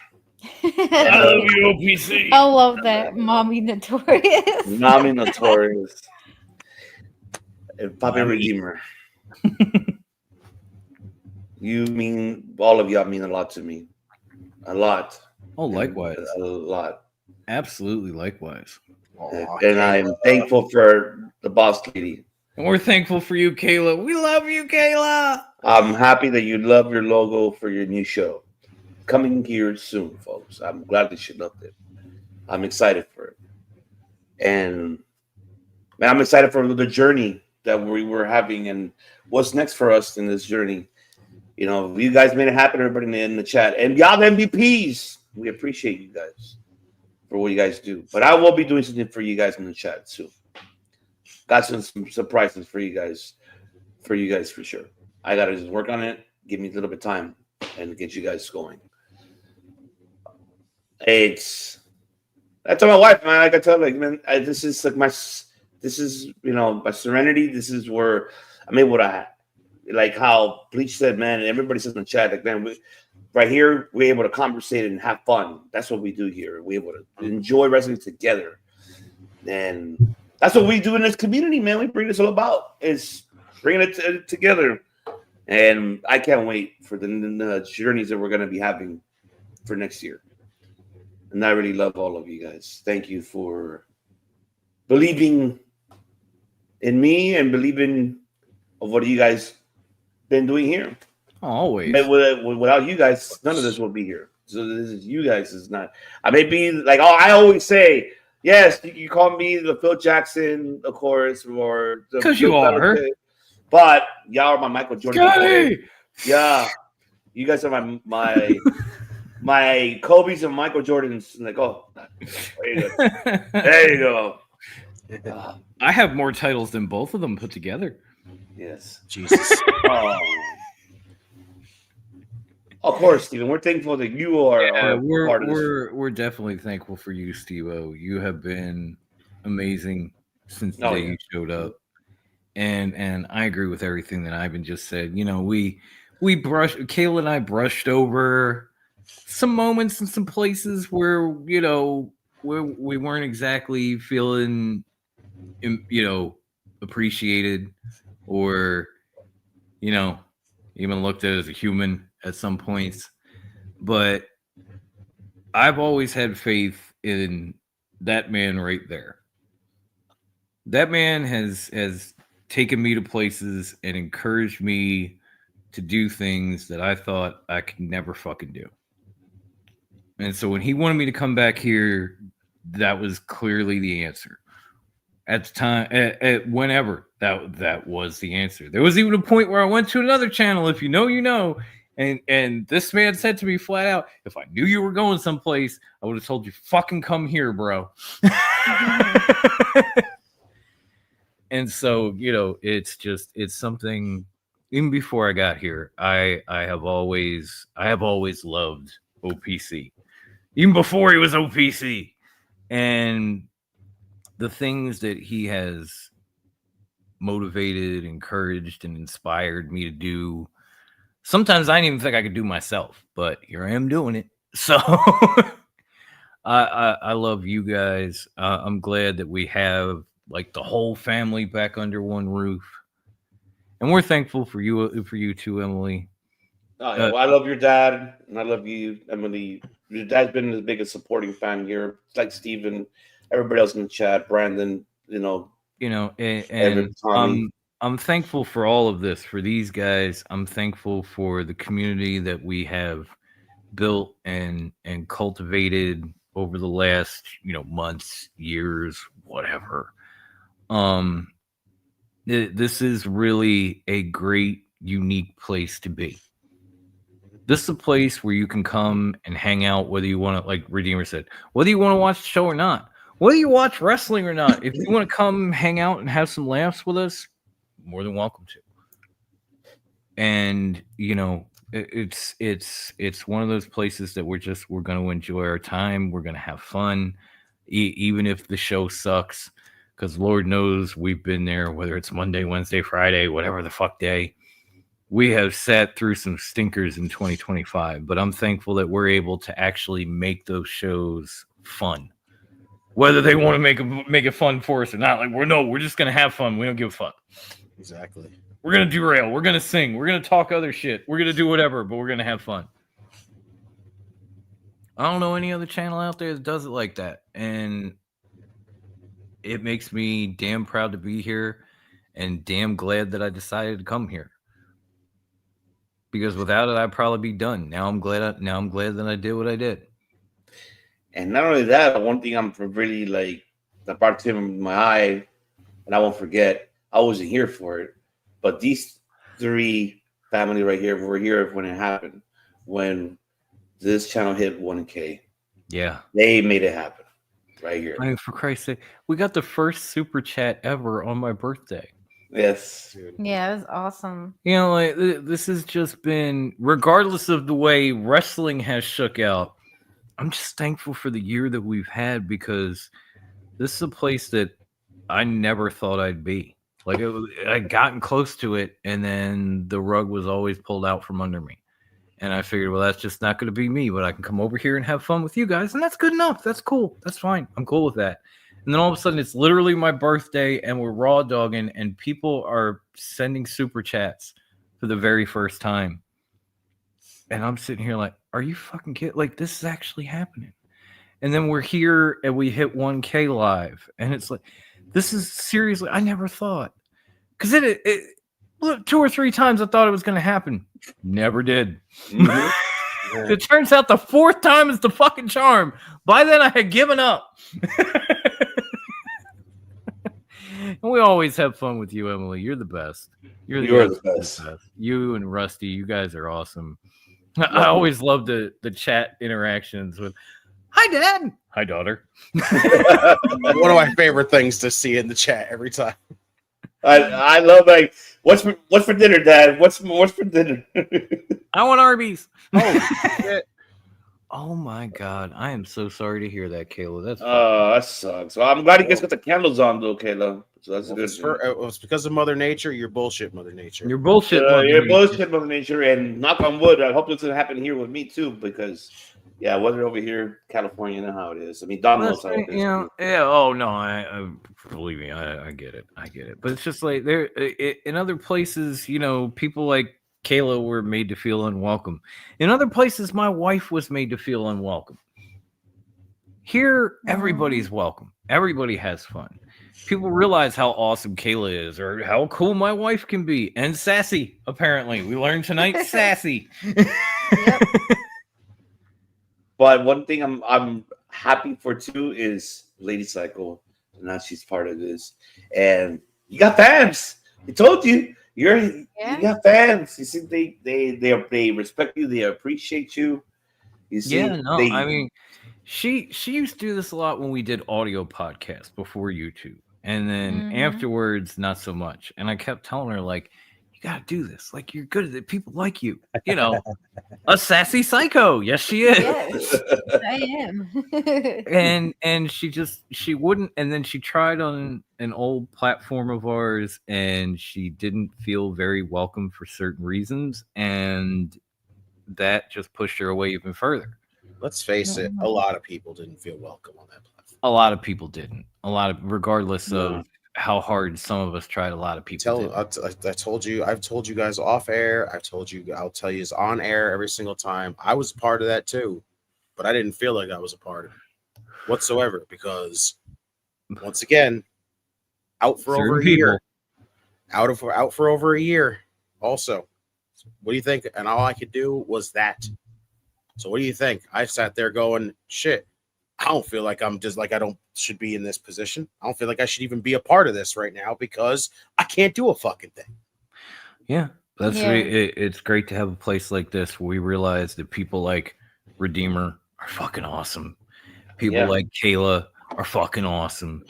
People like Lady Psycho are fucking awesome. Just to everybody that's on our COD fam, for real, like legit. The Banger. Yeah, Pepsi Phil, OGK, Pepsi Phil, Street, Vince, Vinny, Streets, always legit.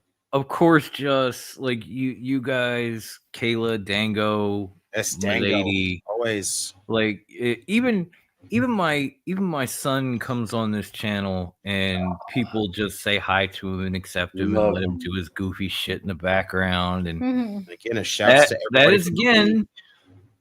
That is again something that, wasn't welcome in other places, but here it is. And so above all, in short, I'm thankful for this. I love you guys. I love everybody in chat. It's just, this has been a remarkable ride, and we have gone places that I never thought we'd go, but that's the kicker. It ain't over. It ain't over. That way, this way, that way, behind. No. OPC, you know where we're going, right? You know where we're going. To the moon.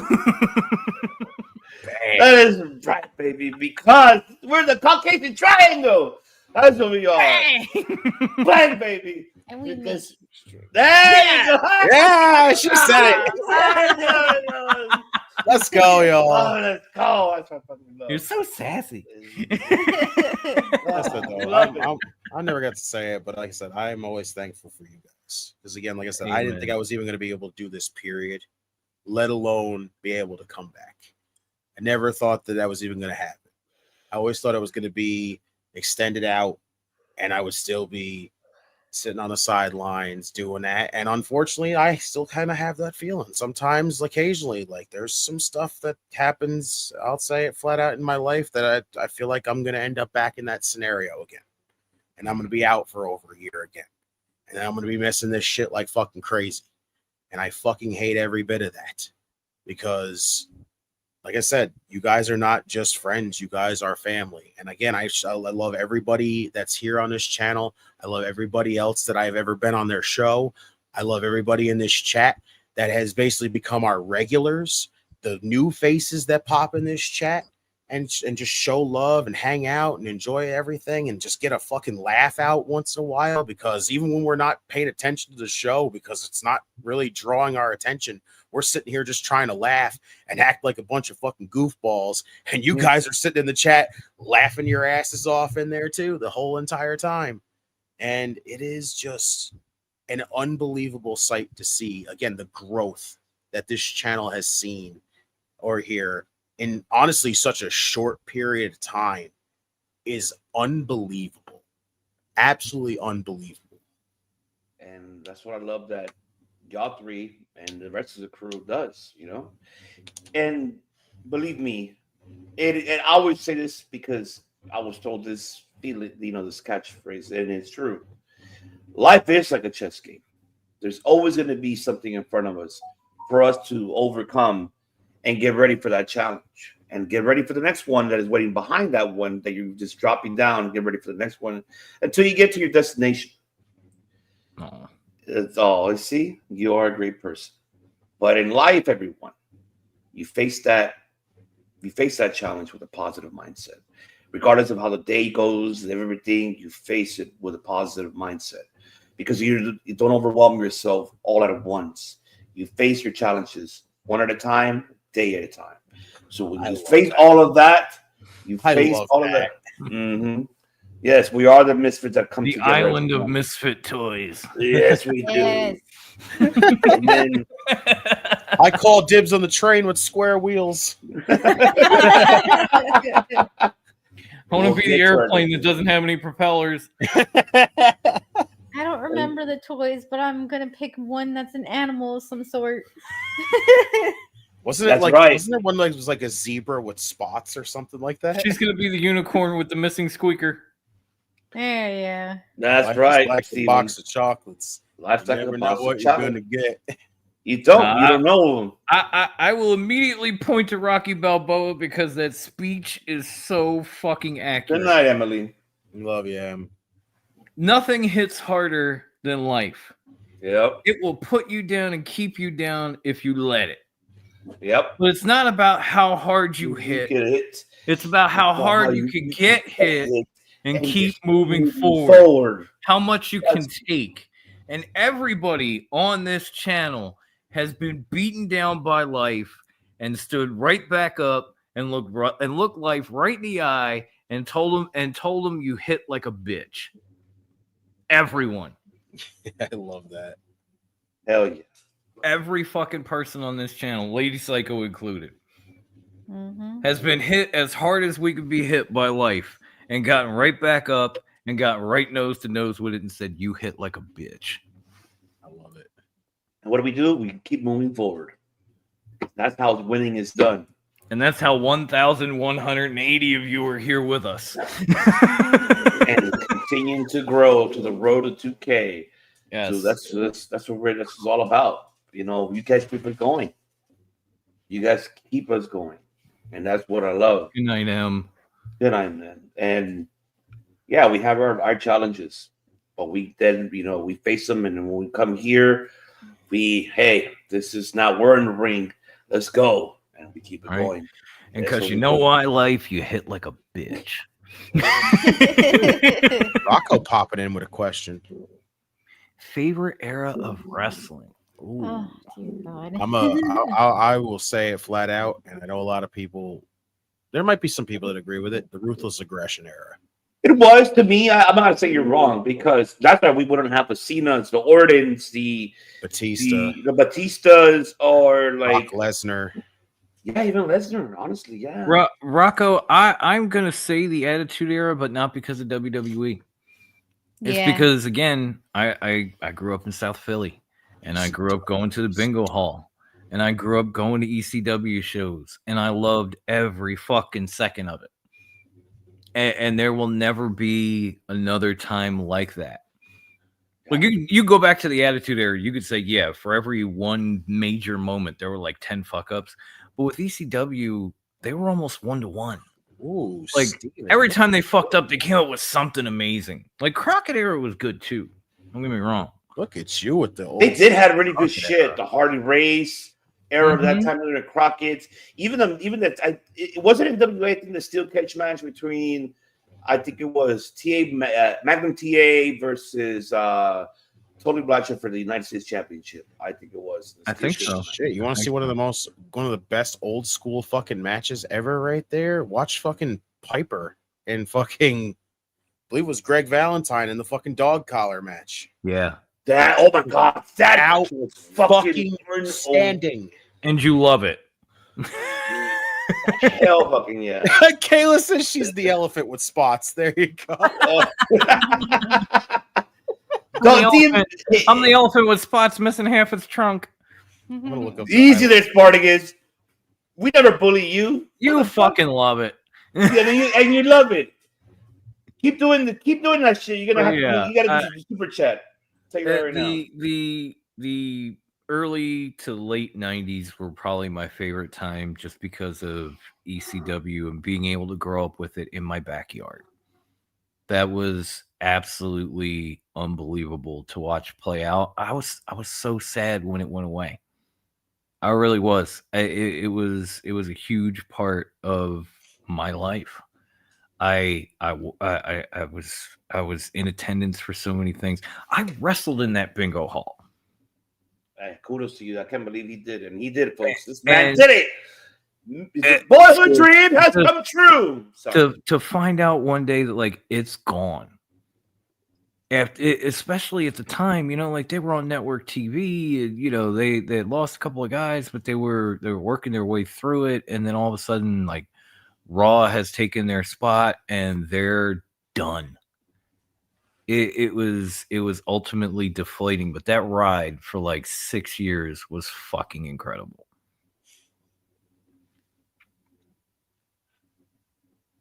Oh my God, I'm looking at the told life that off is the direction. Gotcha, Kayla. Let's do it.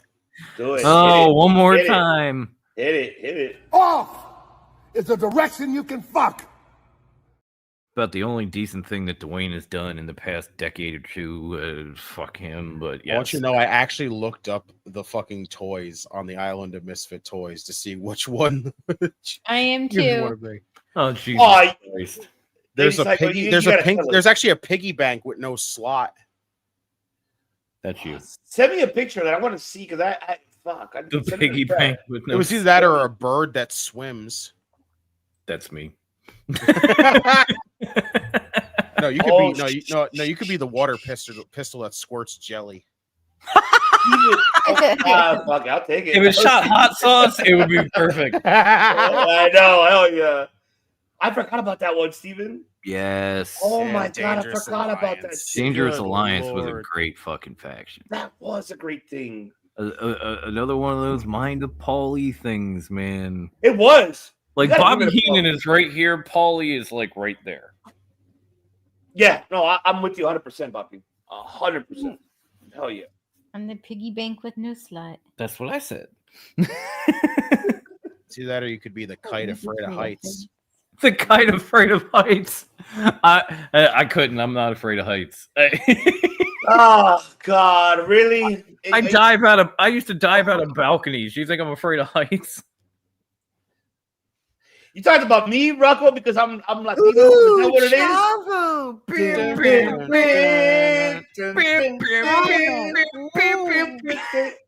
Hey, at least you didn't say you reminded of a Kerwin White. That would have fucking. Hey, I'll be like, what? I'm not a coconut.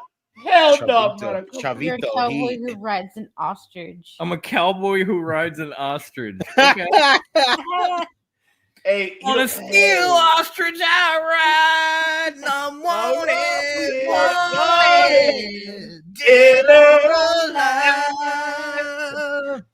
I'm wanted on a bird that can't fly.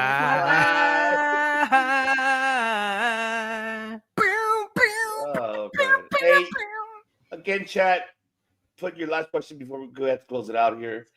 Yes, I will talk about that on Tuesday with Pepsi Phil on the flagship show. He did. I'll tell you guys about that. But yes. All right, yeah. I think any last words for gentlemen so we get and ladies so we can close it out. I'm thankful for tonight, but I'm tired as fuck, y'all. Me too. Well, Redeemer, it's that time. Oh, y'all know what time it is. Autobots, transform and roll out. Time to go back to my childhood. That's right, baby. We thank you all. But I'm going to let Pretorius do it because I love when he does it. I love this outro so much. This is so good. Oh, okay. Well, thank you once again to everybody who showed up and showed out in this live chat. Thank you to these wonderful ladies and gentlemen, and I use that term loosely, who shared the screen with me tonight. And we want to remind you, as always, the party never ends on this channel, ever. It's simply on pause.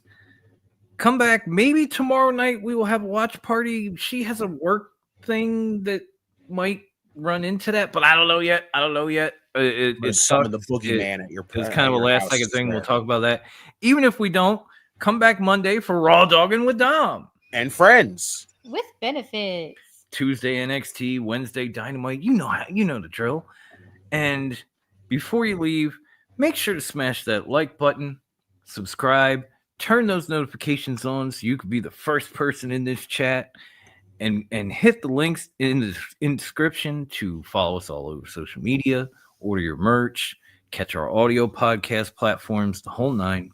With all that being said, we hope you enjoyed this Thanksgiving free-for-all that took place tonight. We hope you come back and enjoy football or wrestling or Raw or whatever with us. Most importantly, enjoy pro wrestling, boys and girls. Baby, if it's not their cup of tea, what should they do? Let somebody else drink it. You damn right. That tasted like your sassy ass thighs. Damn. Kayla's like, yeah, I'm just part of that elephant. But as you know, we do many things on this channel. We debate, we discuss, we derail, we detonate, or at least I do. And, sure. Yeah, no, you definitely do right here. and we frequently say, damn, but we do one thing on this channel better than anyone on any platform ever, and y'all do it with us. Yeah, but before you do, remember, I gotta hit this one for you because we haven't done it. We're not too old for this. Say it like you believe it. We're not too old for this shit. Yeah. We're not too old. We're not too old for this shit. And I love We're Kayla's not too comments. old Says, for this why do shit. I see Dom trying to ride an ostrich now? I'm over here with Big Bird and his scrawny girlfriend. Anyway, we do one thing. There's the derail. We do one thing on this channel better than anyone on any platform ever, and y'all do it with us. It's one thing, 3 words. Say it with me, boys and girls. We make history. Bye. Love y'all. Must bid you adieu, a goodbye, mwah, and good night. Oh my God, it's so great. Bang! Yes! Will Over and over. make Over and over. history! Over and over and over and over.